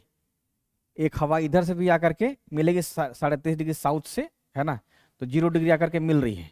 तो ये जब मिलेगी तो ये मिलने के बाद इसकी जो गति है वो ऊर्ध्वाधर हो जाएगी ऊपरी वायुमंडल की तरफ, और ऊपर जब हवा जाएगी तो हवा ऊपर जाने के बाद ये उतरना शुरू कर देती है। ये हवा कहाँ उतरेगी? 23.5 डिग्री के पास, और ठीक यहाँ वाली जो हवा है वो 23.5 डिग्री साउथ। इसी को हम लोग हैडली सेल कहते हैं। इसका पता सबसे पहले एक हैडली नामक विद्वान लगाया था। हैडली और फेरल सेल भी कहते हैं, फेरल सेल, और सेम चीज 23.5 से 46 वाले में हैडली। तो इसको एक चक्र के नाम से भी हम लोग जानते हैं। तो अब ध्यान रखिएगा, ये ITCZ को हम समझा रहे थे। तो यहां पर तो शांत क्षेत्र है जहां पर दोनों हवा मिलती है। सूर्य 21 जून तक आते आते इतना प्रभावी हो जाता है, इतना प्रभावी होता है, इतना प्रभावी हो गया कि अब वो जो 5 डिग्री नॉर्थ के पास, 5 डिग्री नॉर्थ और साउथ के पास जो ITCZ था वो शिफ्ट कर जाता है हिमालय के पूरे दक्षिण क्षेत्र में। बात को समझ गए? उसका जो प्रभाव है यहां तक पड़ना शुरू हो जाता है। वो पूरा जो जोन है अब वो शिफ्ट कर गया नॉर्थ में। तो एनसीईआरटी कहती है कि यह लगभग लगभग 25 से 30 डिग्री अक्षांश उत्तर में जाकर के शिफ्ट कर जाता है। क्षेत्र कहां तक था? 5 डिग्री तक था, लेकिन सूर्य के उत्तरी गोलार्ध में लंबवत चमकने के कारण अब ये वो क्षेत्र था ITCZ, वो शिफ्ट कर जाता है हिमालय के दक्षिण, यानी कि 25 डिग्री नॉर्थ के आसपास में शिफ्ट कर जाता है। अब ध्यान रखिएगा, तो शिफ्ट कर गया तो क्या वो हवा आएगी इधर में, दक्षिण पूर्वी व्यापारिक पवन जो आप लोग देख रहे थे, यहां पे तो 2 हवा मिल रही है, इधर से भी और इधर से भी। अब ये हवा शिफ्ट कर गई है 25 डिग्री पे। मान लीजिए कि इसको हम कह देते हैं ऐसे,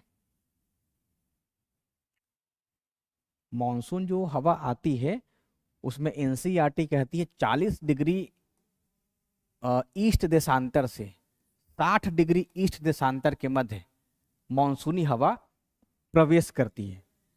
मॉनसूनी हवा प्रवेश करती है तो मतलब पूरा नहीं शिफ्ट करेगा, 40 से 60 वाला जो देशांतर है वो कहाँ जाएगा?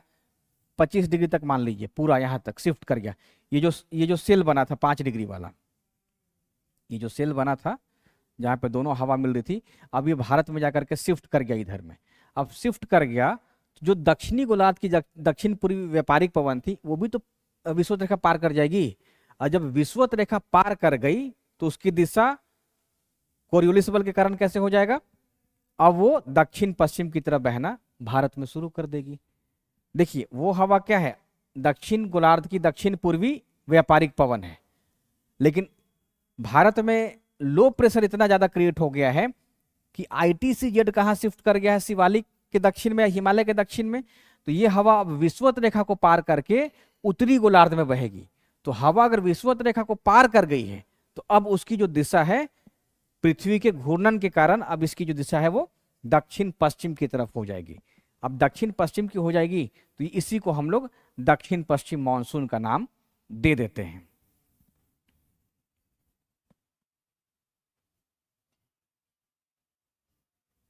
समझ रहे हैं आप लोग? तो अब वो हवा क्या है? दक्षिण पश्चिम मानसून के रूप में भारत में प्रवेश करना शुरू कर देगी।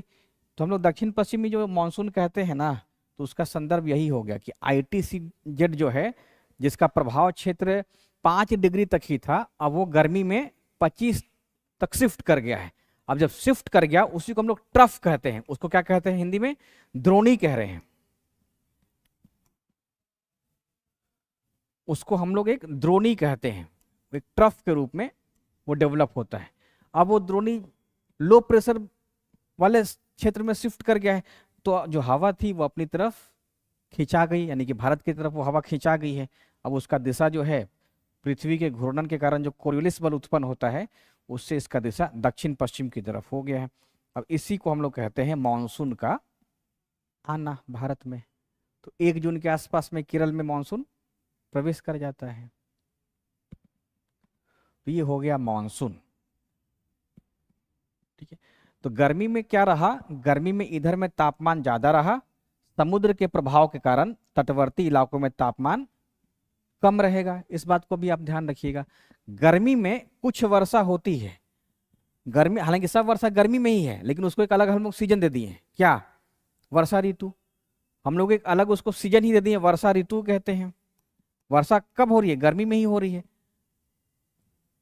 तो वर्षा ऋतु कब आता है? 21 जून के बाद। जब तक ये ITCZ शिफ्ट नहीं करेगा तब तक भारत में वर्षा नहीं हो पाती है, क्योंकि मानसून आएगा ही नहीं। अब भारत में ये जो मानसून है, तो यहाँ पे तो अरब सागर है, इस कारण से इस शाखा को हम लोग क्या कहते हैं? अरब सागर की शाखा। इस तरफ में बंगाल की खाड़ी है, ये क्या है? बंगाल खाड़ी की शाखा। लेकिन ओवरऑल हम लोग नाम क्या देते हैं? साउथ वेस्ट मानसून ही हम लोग नाम देते हैं, दक्षिण पश्चिम मानसून ही। अब अरब सागर की तरफ से भारत में क्या है? मानसून जाएगा और बंगाल की खाड़ी से। तो अरब सागर वाला जो मानसून है वो 3 शाखा या उसकी 3 शाखा भारत में हो जाती है उसकी जो। अब इसमें क्या है कि यहाँ पे पश्चिमी घाट पर्वत है, यही तो उच्चावच का प्रभाव पड़ेगा। पश्चिमी घाट क्या है? पश्चिमी घाट के कारण पश्चिमी ढाल पे वर्षा की मात्रा ज्यादा होगी। जैसे देखिए, हम मान लेते हैं ये कोई पर्वत है, इसका नाम पश्चिमी घाट कर देते हैं, ठीक है। यहाँ पे सागर बना देते हैं। अब कोई हवा जो समुद्र से चलेगी तो वो क्या है, जैसे जैसे ऊंचाई बढ़ेगी वैसे वैसे वो ठंडा होकर के संघनित होती जाएगी, और जिस तरफ में ढाल मिलेगा उस तरफ में वर्षा करा देगी। यानी कि पश्चिमी घाट पर्वत के कारण यहाँ पे वर्षा जो है बहुत ज्यादा हो जाता है। तो पश्चिमी घाट की तरफ खूब वर्षा कराती है 250 से 400 सेंटीमीटर की तरफ, और जब ठंडी हो गई वर्षा करा दी तो ये हल्की हो गई। हल्की होकर के जब वापस इधर उतरेगी तो एक तो इसका जो नमी है वो खत्म हो गया, और उतरेगी तो अपने आंतरिक घर्षण के कारण वो गर्म हो जाएगी, और गर्म होगी तो हवा क्या हो गई, शुष्क हो गई, सूख गई। अब उसमें नमी ही नहीं रहा। अब पूरा वर्षा कहाँ करा दी है, पश्चिमी ढाल पे करा दी है। अब ढाल पे करा दी तो उसका आर्द्रता खत्म, और आर्द्रता खत्म हो गया तो ये हवा अब जा रही है सिंपल हवा के रूप में, और उसके बाद वो गर्म भी हो जाएगी तो सूख गई। इस कारण से पश्चिमी घाट पर्वत का पूर्वी ढाल क्या पड़ता है, वृष्टि छाया प्रदेश कहते हैं, रेन शैडो जोन, वृष्टि छाया प्रदेश कहलाता है। कुछ वर्षा होगी 25-50 सेंटीमीटर, लेकिन वर्षा ना के बराबर होती है। इसी कारण से भारत में जो सूखा वाला बेल्ट है मुख्यतः दो है, एक तो राजस्थान का जो मरुस्थल है वो, और दूसरा पश्चिमी घाट का पूर्वी ढाल। ये भारत में दो सबसे ज्यादा शुष्क क्षेत्र हैं। तो अरब सागर की मानसून का एक शाखा क्या कहाँ करा रहा है वर्षा, पूरा का पूरा पश्चिमी घाट के पश्चिमी ढाल पे वर्षा करा रहा है, और इसकी जो मात्रा हो गई वो 250 से 400 सेंटीमीटर वर्षा की मात्रा हो गई। अरब सागर की एक शाखा जो है नर्मदा और ताप्ती के सहारे भारत में प्रवेश करेगी और छोटा नागपुर पठार तक वर्षा कराती है। तो इसकी दूसरी शाखा से वर्षा कहाँ होती है, मध्य भारत में वर्षा होती है। अरब सागर वाली ध्यान रखिएगा कि नर्मदा और ताप्ती के मध्य से प्रवेश करती है और पूरे मध्य भारत में वर्षा कराती है छोटा नागपुर के पठार तक। इसकी तीसरी शाखा जो है सौराष्ट्र प्रायद्वीप से प्रवेश करती है और ये वर्षा कराती है दिल्ली तक। मतलब जहां जहां इसकी वर्षा हो जाए वो माना जाता है। अदरवाइज हिमाचल प्रदेश का एक जगह है जिसका नाम धर्मशाला है, धर्मशाला, तो धर्मशाला तक ये प्रभाव दिखाती है अपना, और धर्मशाला में बंगाल की खाड़ी वाली भी जो हवा है लास्ट एंड हो जाता है। तो धर्मशाला वो जगह है जहां पे अरब सागर और बंगाल की खाड़ी इन दोनों हवाओं से भारत में वर्षा होती है। तो अरब सागर की तीसरी शाखा कैसे जा रही है, सौराष्ट्र प्रायद्वीप में प्रवेश करती है, लेकिन कोई अवरोधक ही नहीं मिलता है, कोई अवरोधक नहीं मिलता है, कोई उच्चावच ऐसा नहीं है जो इन हवाओं को रोक करके वर्षा करा दे। तो अरावली के क्या है, समानांतर जाएगी, इस कारण से बहुत कम वर्षा यहाँ पे होती है, और लास्ट में हिमाचल प्रदेश के धर्मशाला में जाकर के आखिरी बारिश ये करा देती है। तो अरब सागर की तीनों शाखाओं को याद रखिएगा। पहली शाखा से वर्षा होती है पश्चिमी घाट पर्वत के पश्चिमी ढाल पे, दूसरी शाखा से मध्य भारत में वर्षा होती है छोटा नागपुर तक, तीसरी शाखा से गुजरात राजस्थान होते दिल्ली हिमाचल तक वर्षा होती है, लास्ट में धर्मशाला में एंड हो जाता है। अब बंगाल की खाड़ी की जो हवा है ध्यान रखिएगा, तो बंगाल की खाड़ी की जो हवा है वो आती है, तो म्यांमार में एक पर्वत है जिसका नाम अराकान योमा है, अराकान योमा से टकरा गई तो टकराने के बाद ये रिवर्स हो जाती है, वापस लौट जाएगी, और वापस लौटेगी तो ये भारत में प्रवेश करती है बंगाल पश्चिम बंगाल के सहारे, और इसकी एक शाखा मुड़ जाती है बांग्लादेश होते नॉर्थ ईस्ट इंडिया में, यानी कि उत्तर पूर्वी भारत में प्रवेश करती है, बेसिकली मेघालय में। यहाँ पे मतलब ये हवा जाएगी पूरा अरुणाचल तक, मेघालय में इसका प्रभाव बहुत ज्यादा है, और एक शाखा इसकी कैसे जाएगी, बंगाल बिहार होते चली जाएगी धर्मशाला तक। समझ रहे हैं? तो बंगाल, यही कारण है कि पटना में जितना वर्षा होता है उससे कम बनारस में होता है, उससे कम दिल्ली में होता है, उससे कम दिल्ली में होता है। समझ रहे हैं? यानी कि वर्षा की मात्रा जो है बंगाल कलकत्ता से अगर हम बढ़े दिल्ली की तरफ तो क्रमशः कम होते जाएगा, क्रमशः कम होते जाएगा। और ठीक वैसे ही हिमालय से दक्षिण की तरफ बढ़ें तो भी वर्षा की मात्रा कम होते जाएगी। जैसे सीतामढ़ी से पटना का अगर हम तुलना करें तो सीतामढ़ी में वर्षा ज्यादा होती है और पटना में कम होती है, और साउथ बढ़े तो गया और शुष्क हो गया, औरंगाबाद और शुष्क हो गया है ना। तो इसी कारण से याद रखिएगा कि अगर हम बंगाल की खाड़ी वाले शाखा की बात करें तो ये हो गया पूरब, और इधर बढ़ते हैं तो पश्चिम। तो पूर्व से पश्चिम की तरफ वर्षा की मात्रा क्रमशः कम होते जाएगी। और अरब सागर वाला जो मानसून है शाखा, तो इसमें जाइएगा तो ये पश्चिम से पूरब की तरफ वर्षा कम होती जाएगी। तो बंगाल की खाड़ी के जो शाखा है भारत में दो है, एक नॉर्थ ईस्ट की तरफ है और एक पूरा मैदानी क्षेत्र की तरफ है ना। तो नॉर्थ ईस्ट वाली जो शाखा है वो मेघालय में प्रवेश करती है, लेकिन वहां पे पर्वत का आकार तीन तरफ से है तो कीपनुमा हो जाता है, हवा गई फंस गई और बहुत भारी बारिश करा दी। यही कारण है कि मेघालय का जो चेरापूंजी या मासिनराम है वो बहुत ज्यादा वर्षा की मात्रा प्राप्त करता है। और उत्तर पूर्वी भारत वैसे चूंकि हिमालय के कारण है तो बहुत वर्षा होती है सिक्किम में, बहुत वर्षा होती है अरुणाचल प्रदेश में, और इधर मैदानी क्षेत्र में इसकी एक शाखा जाती है तो वर्षा इधर भी शुरू हो जाती है, लेकिन वर्षा की मात्रा पश्चिम से पूरब से पश्चिम की तरफ वर्षा की मात्रा कम होते जाएगा, क्योंकि वो अपना आर्द्रता खत्म करते जाएगी, आर्द्रता खत्म करते जाती है। तो ये भारत में ध्यान रखिएगा, आपको टोटल 5 शाखा याद रखना है दक्षिण पश्चिम मानसून का, 5 शाखा। इसका जो 3 शाखा है वो अरब सागर से संबंधित है, अरब सागर, और 2 बंगाल की खाड़ी से, 2 बंगाल की खाड़ी से। अब आप बताइए बिहार में जो वर्षा हो रही है वो सर्वाधिक किस शाखा से हो रही है? बंगाली खाड़ी से। तो अरब सागर वाली जो शाखा है, अब यही तो पूछेगा कि जो पश्चिमी घाट में वर्षा होती है वो किस शाखा से हो रही है? अरब सागर से। तो पश्चिमी घाट का पूरा पश्चिमी ढाल हो गया, चाहे वो केरल ही क्यों ना हो या महाराष्ट्र ही क्यों ना हो। उसके बाद इसकी एक शाखा नर्मदा ताप्ती से प्रवेश करके मध्य भारत में वर्षा कराती है। तो मध्य भारत में भी जो वर्षा होती है वो कम ही होती है, बहुत ज़्यादा नहीं हो रही है, क्योंकि कोई अवरोधक मिलता ही नहीं है। तो मध्य भारत में वर्षा कराती है। और एक शाखा जो है अरावली के समानांतर जाती है, धर्मशाला तक जाती है। और इसकी 2 शाखा हो गई, एक नॉर्थ ईस्ट में चली गई है और एक मैदानी क्षेत्र की तरफ मुड़ गई है। तो इसको याद रखिएगा। तो ये पूरा का पूरा जो क्षेत्र है भारत में वर्षा का क्षेत्र हो जाएगा। अब एक चीज और बताइए आप लोग कि गर्मी के मौसम में यहाँ पे वर्षा क्यों नहीं हो रहा है? कोरोमंडल तट सूखा क्यों रह गया? हाँ, इसके पीछे क्या कारण है? इसके पीछे कारण ये है कि अरब सागर की जो शाखा है, अरब सागर की जो शाखा है वो इधर पहुंच ही नहीं पाती है, वो वृष्टि छाया प्रदेश में पड़ जाता है। किसके? पश्चिमी घाट पर्वत के वृष्टि छाया प्रदेश में वो पड़ जाता है, पश्चिमी घाट पर्वत के वृष्टि छाया में। और बंगाल की खाड़ी का जो मानसून जा रहा है, ठीक है, तो ये जो शाखा है ये इसके समानांतर पड़ जाता है, समानांतर पड़ गया, इस कारण से यहाँ पे कोई अवरोधक ही नहीं है, तो वर्षा नहीं है। यानी कि जो पूर्वी घाट पर्वत है अब उसके वो समानांतर जा रहा है तो वर्षा हो ही नहीं पाती है। तो यही कारण है कि ग्रीष्म या गर्मी के मौसम में या वर्षा ऋतु में तमिलनाडु का जो कोरोमंडल तट है ये पूरा का पूरा सूखा रह जाता है।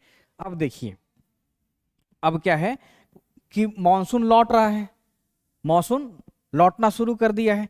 तो मानसून जब लौटेगा, अभी हालांकि इसका प्रभाव नहीं है, लेकिन मानसून जब लौटेगा तो बंगाल की खाड़ी वाली जो हवा है अब ये समुद्र से कुछ नमी ग्रहण कर लेगी, और जब नमी ग्रहण कर लेगी तो तट की तरफ इस हवा की दिशा हो जाती है। यही कारण है कि तमिलनाडु के तट पे जाड़े में वर्षा होती है, प्रायः नवंबर और दिसंबर में, नवंबर और दिसंबर में तमिलनाडु के तट पे वर्षा होती है।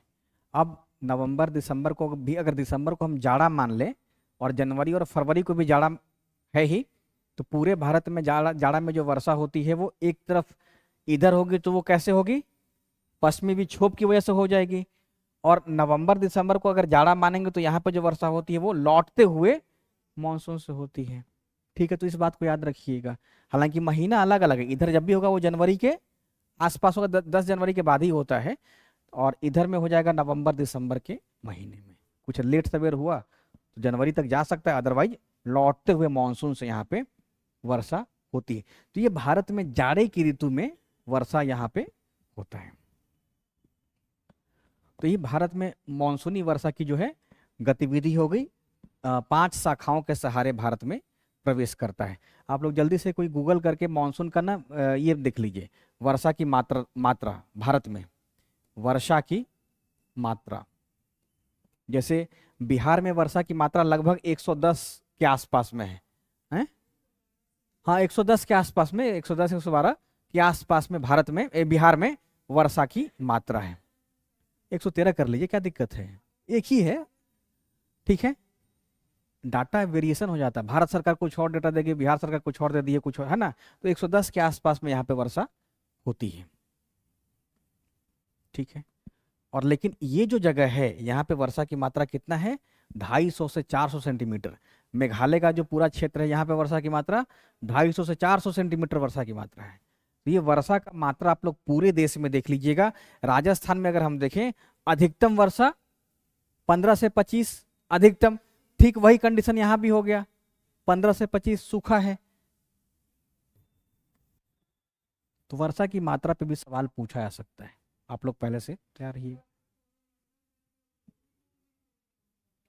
उसी को तो उत्तर पूर्वी नाम दे दिया गया। जब ये हवा दक्षिण पश्चिम वाली लौटी तब इसका डायरेक्शन कैसे हो गया, उत्तर पूरब हो गया। तो या तो लौटते हुए मानसून कह दीजिए या तो उत्तर पूर्वी मानसून कह दें, समझ गए। आप लिख लीजिएगा, लौटते हुए मानसून को ही उत्तर पूर्वी मानसून कहते हैं, लौटते हुए मानसून को ही उत्तर पूर्वी मानसून कहते हैं।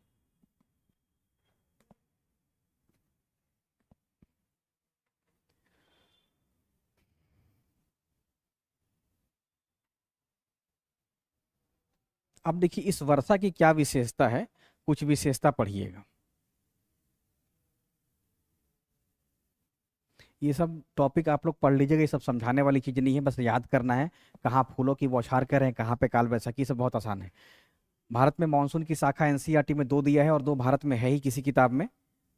अब मानसून की विशेषता क्या हो जाता है, समय है ना, हाँ। मानसून की विशेषता देखिए, भारत की जो वर्षा है तो ये मानसूनी वर्षा है। अधिकांश वर्षा जून से सितंबर के बीच में हो रहा है। जनवरी पूरा का पूरा लगभग सूखा ही है, फरवरी सूखा है, मार्च अप्रैल सूखा है, मई जून सूखा है। तो जून से सितंबर के बीच में वर्षा होती है। और भारत क्या है, कृषि प्रधान देश है ना, तो कृषि प्रधान देश है तो भारत में सिंचाई की आवश्यकता फिर पड़ेगी। तो इसका मतलब क्या हो गया कि जो मानसूनी वर्षा है वो मौसमी है, इस कारण से भारत में अधिकांश महीनों में पानी की कमी रहेगी। चाहे किसी भी क्षेत्र में देख लीजिए तो कमी रहेगा। तो मौसमी वर्षा, इसको याद रखिएगा, भारत में यह है। भू आकृति के द्वारा नियंत्रित हो रही है। आप लोग देख रहे हैं कि पश्चिमी घाट के कारण एक तरफ बहुत वर्षा है, एक तरफ कम है। वही कंडीशन हिमालय के कारण है, हिमालयन क्षेत्र में ज्यादा वर्षा हो रही है, जैसे जैसे दूर जा रहे हैं वैसे वैसे वर्षा की मात्रा कम होते जा रही है। समुद्र के नजदीक वाले इलाके में बहुत वर्षा हो रही है, कोलकाता में ज्यादा बारिश होगी, पटना में कम होगी, बनारस में और कम, लखनऊ में और कम, दिल्ली में और कम होगा। तो समुद्र से बढ़ती दूरी का प्रभाव होगा। मानसूनी विच्छेद, मानसूनी विच्छेद का मतलब हो गया कि मानसूनी गैप, मानसूनी काल में भी डेली वर्षा नहीं हो रही है, आज हो गया तो 10 दिन के बाद हो रहा है। जून से सितंबर के बीच में भी अगर हम देखें, जून से सितंबर के बीच में तो अधिकांश वर्षा तो यहाँ पे हो रही है, लेकिन यहाँ पे भी लगातार नहीं हो रही है। आप यूरोप जाइएगा तो वहां पे लगातार वर्षा दिखाई देगा, ठीक है, डेली वर्षा हो रहा है। या विश्वतीय क्षेत्र में देखिएगा तो दोपहर के बाद डेली मूसलाधार बारिश हो रही है। लेकिन अपने यहाँ क्या है, यहाँ पे चीटिंग है एक तरीके से, है ना। वर्षा का इंतजार कर रहे हैं बारिश के मौसम में ही, पानी हो ही नहीं रहा है। अब पूरा का पूरा इसके ऊपर क्या है, भारत का धान टिका हुआ है, बुआई ही नहीं हो पा रही है ना। तो जून, तो ये मानसूनी गैप के कारण ध्यान रखिएगा कि भारत में जो वर्षा भी है तो एक बार वर्षा हो जा रही है, फिर बीच में क्या है, सूखा, सूखा समय है, शुष्क काल है, फिर वर्षा हो रही है। तो वर्षा जो है लगातार ना होकर के रुक रुक करके होती है, इसी को मानसूनी गैप कह देते हैं, मानसूनी विच्छेद कह देते हैं। और विशेषता है कि भारत में जो वर्षा होती है, अब एक ही बार लगता है कि पूरा पानी बरस गया है। दिन भर में देखिएगा तो 2 घंटा खूब बारिश होगा, उसके बाद 22 घंटा सूखा है। तो मानसूनी वर्षा क्या है कि अत्यधिक बरस जाती है और उसके बाद जो है सूखा हो जाता है। तो यही सब कुछ विशेषता है भारत में मानसूनी वर्षा का, है ना। इस बात को भी आप ध्यान रखिएगा। तो भारत में जाड़ा, गर्मी और बरसात ये सब है। और कोई दिक्कत है तो पूछिए। यही तो है क्लाइमेट में, कुछ है नहीं। किताब निकालिए, एनसीईआरटी नहीं है किताब, एटलस भी नहीं है। तो सवाल पूछिए, फिर आप लोग समझाते हैं। सवाल पूछिए। तो भारत में मानसून की जो विशेषता है वो मौसमी है, भू आकृति के द्वारा नियंत्रित है, समुद्र से बढ़ती दूरी का। या कुछ सवाल देख लीजिए घटना चक्र में। घटना चक्र में ये देखिए जैसा पूछा गया है, वो कोपन का है और थॉर्नवेट का है। वो क्या किए हैं कि एक एक टर्म दे दिए हैं, जैसे कोपन का है तो कोपेन के जलवायु वर्गीकरण में आप लास्ट में देख लीजिएगा ना कि कहीं पे ना CWG दिया है, CWA दे दिया है, तो बस उसको याद कर लीजिएगा उसको। हाँ, तो वो बस केवल ना आपको याद करना रहेगा, और उसमें कुछ है नहीं। वो दरअसल विश्व के संदर्भ में दिया हुआ है, वो वर्ल्ड के संदर्भ में है, और बिहार में पूछ लिया जाता है कि कोपेन के अनुसार बिहार में कौन सा है। उसके अलावा उसमें कुछ नहीं पढ़ना है। देखिए वर्ल्ड लेवल पर देखिए हम, देखिए CWG और CWS ये पढ़ाना पूरा समय का समय लगेगा, उसमें सारा खोलना पड़ेगा। जैसे मान लीजिए कोपन का हो गया, तो विश्व की जलवायु की व्याख्या कोपन करते हैं, विश्व की जलवायु की व्याख्या थॉर्नवेट कहते हैं, और एक ट्रिवार था। तो इन सबका जलवायु वर्गीकरण वर्ल्ड भूगोल में पढ़ना है। अब बिहार में इसको आदमी समझा नहीं पाएगा, क्योंकि आप उसको याद ही कर ली, ज्यादा बेहतर रहेगा। अब देखिए हर अल्फाबेट का अलग मीनिंग है, A B C D और E। उसके बाद ABCDEFG, ये सब अलग अलग मीनिंग। तो बस केवल याद कर लीजिएगा कोपेन और थॉर्नवेट में, ज्यादा पढ़ने से भी पीटी नहीं होगा। और कुछ सवाल है तो पूछिए, बस कर लीजिए। 5 या 6 है टर्म, वही याद करना है। नहीं, वो तो पेड़ पौधा में आएगा, वनस्पति में आएगा। वनस्पति में कहीं पे आपको दिख रहा होगा सदाबहार,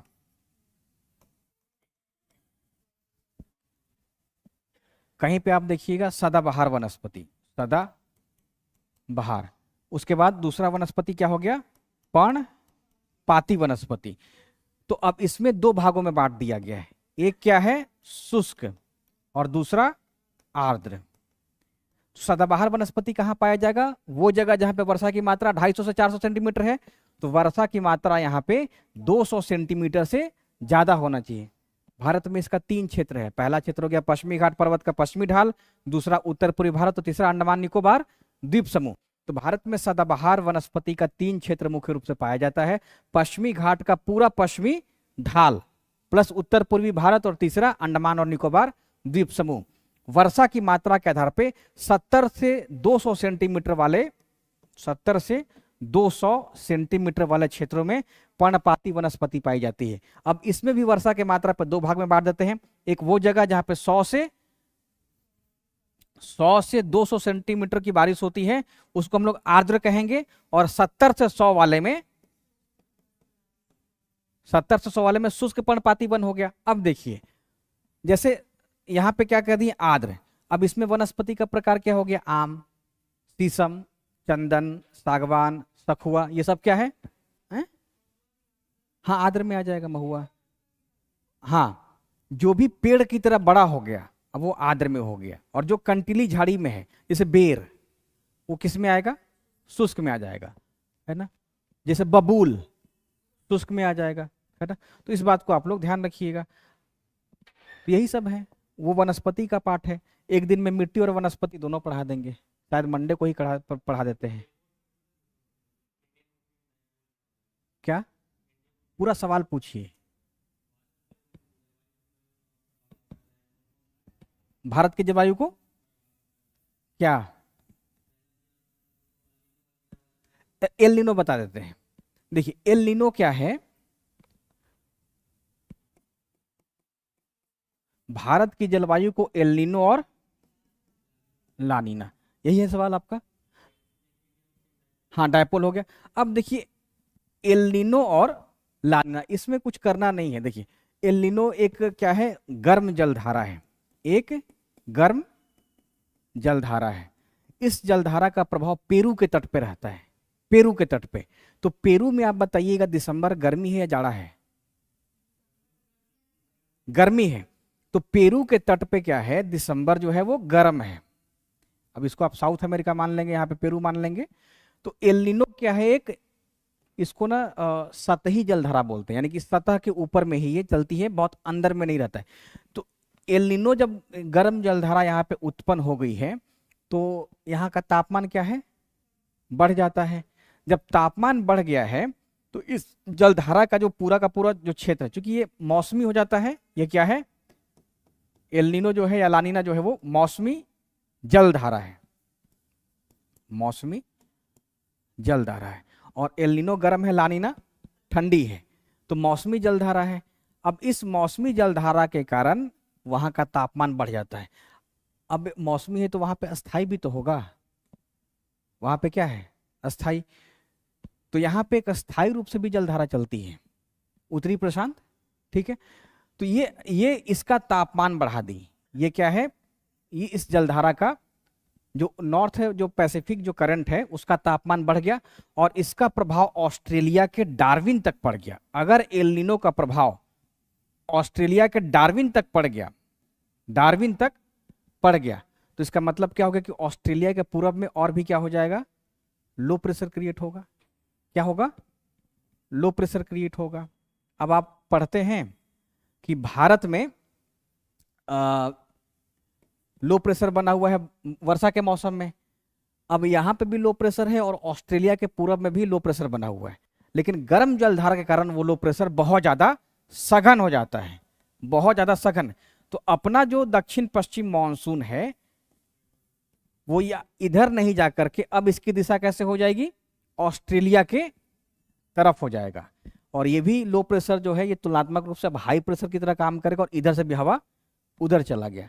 तो भारत में एल नीनो की वजह से क्या है, सूखा हुआ की वर्षा हो गई, सूखा है। एल नीनो का अगर प्रभाव हो गया तो भारत में जो है वो, भारत में जो है वर्षा ना होकर के क्या होगा, सूखा होगा। अब इसमें सवाल कैसा पूछा जा सकता है, एक तो सवाल पूछा सकता है कि एल नीनो क्या है।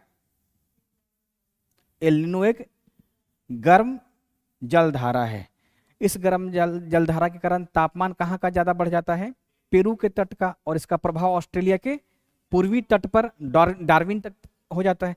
तो एल नीनो के कारण ऑस्ट्रेलिया के पास लो प्रेशर ज्यादा सघन हो जाता है और इस कारण से भारतीय उपमहाद्वीप से जो हवा है और दक्षिण पश्चिमी जो हवा है वो उधर बहना शुरू कर दी। तो भारत में क्या हो गया, सूखा पड़ गया, बारिश ही नहीं होगा। और इस साल भारत में एल नीनो ज्यादा प्रभावित है कि लानीना, इस बार ला नीना। यही कारण है कि वर्षा बहुत ज्यादा हुई है, वर्षा ज्यादा हुई है। तो ला नीना के कारण क्या है, ला नीना का जो उत्पत्ति क्षेत्र वो ऑस्ट्रेलिया का पूर्वी तट है, ऑस्ट्रेलिया का पूर्वी तट है। और ला नीना जो है वो ठंडी जलधारा है। तो जब ला नीना उत्पन्न होती है तो ऑस्ट्रेलिया के पूर्वी भाग में क्या बनेगा, हाई प्रेशर बनेगा, हाई प्रेशर बन गया। तो हाई प्रेशर किधर आ गया, अब भारत वाले लो प्रेशर पे आ जाएगा, समझ गए। देखिए, एक तो लो प्रेशर के कारण जुलाई के महीने में क्या है, जो दक्षिण पश्चिम मानसून है वो हवा जा रही है और ऑस्ट्रेलिया के पूर्वी भाग में भी लो प्रेशर हाई प्रेशर बन गया है लानीना के कारण, तो उधर से भी हवा आ रही है। तो भारत में क्या होगा, वर्षा ज्यादा रहेगा। तो यही दो धारा है, ला नीनो जहां ठंडी जलधारा है, एल नीनो जहां गर्म जलधारा है। और इन दोनों का प्रभाव कहां तक रहेगा, ऑस्ट्रेलिया तक। और ऑस्ट्रेलिया में अगर लो प्रेशर रहा तो फिर भारत में सूखा, और वहां पे हाई प्रेशर रहा तो वो हवा भारत में आएगी तो भारत में वर्षा होगी, ठीक है। और इन दोनों को मिला दिए तो इसी को हम लोग डायपोल या फिर इसी का नाम कर देते हैं दक्षिणी दोलन एनसो, एन तो एनसो का मतलब हो गया एल नीनो सदर्न ओसिलेशन। तो यही ध्यान रखिएगा कि एल नीनो और ला नीना का जो प्रभाव है सामूहिक रूप से हम लोग इसको दक्षिणी दोलन के रूप में जानते हैं। दोलन का मतलब क्या हो गया, एक एक जो घंटा लगा रहता है ये इधर भी जाएगा और इधर भी जाएगा। अब देखिए भारत का वर्ल्ड का मानचित्र संक्षेप में बना देते हैं।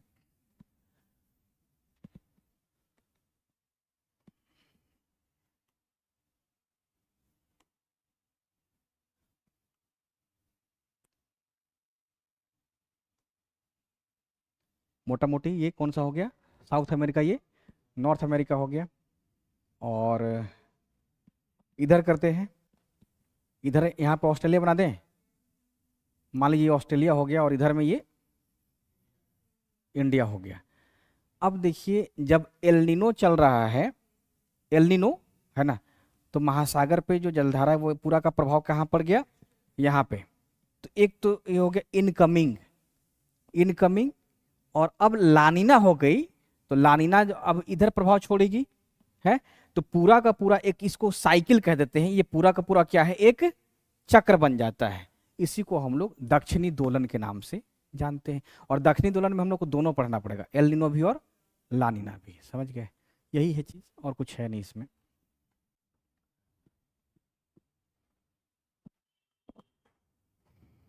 और सवाल है कोई?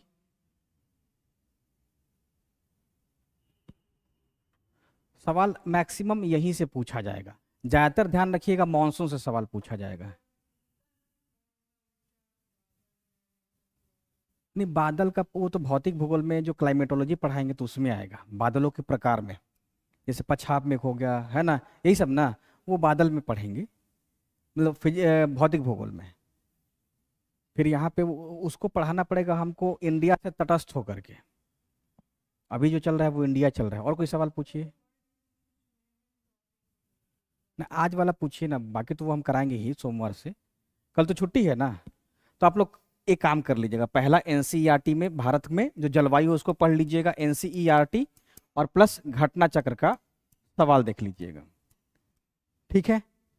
फिर सोमवार को मिलेंगे। कौन कौन सा टॉपिक पढ़ा दे, दो टॉपिक खींच देते हैं, एक मिट्टी और प्राकृतिक वनस्पति, मिट्टी और प्राकृतिक वनस्पति, प्राकृतिक वनस्पति। और याद रखिएगा दोनों का 8-8 प्रकार है, 8 प्रकार की मिट्टी भारत में पाई जाती है और 8 प्रकार की मुख्यतः वनस्पति पाई जाती है। तो इन दोनों को आप पढ़ लीजिएगा, चूंकि आप लोग वर्षा समझ गए हैं तो इसको समझना बहुत आसान हो गया है। अब इसमें क्या है कि आपको नाम याद रखना पड़ेगा, जैसे वर्षा के आधार पर भारत में किस क्षेत्र में कौन कौन सा वनस्पति पाई जा रही है उसका नाम क्या हो गया, ठीक है।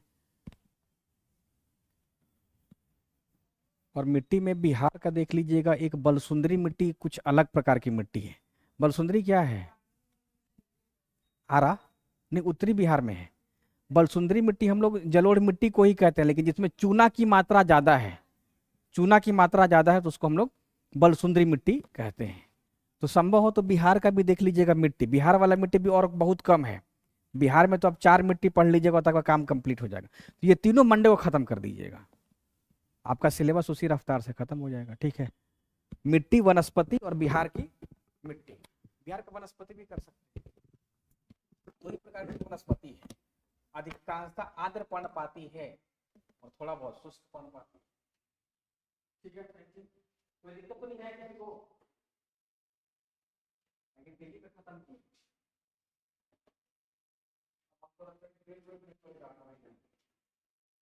तो लेटर आपके प्रक्रिया को निर्देश दे दिया जा रहा है जल्दी से जितना जल्दी हो सके आप ट्रीट करिए और आपको भी ध्यान रखना खूब फोकस, ठीक है।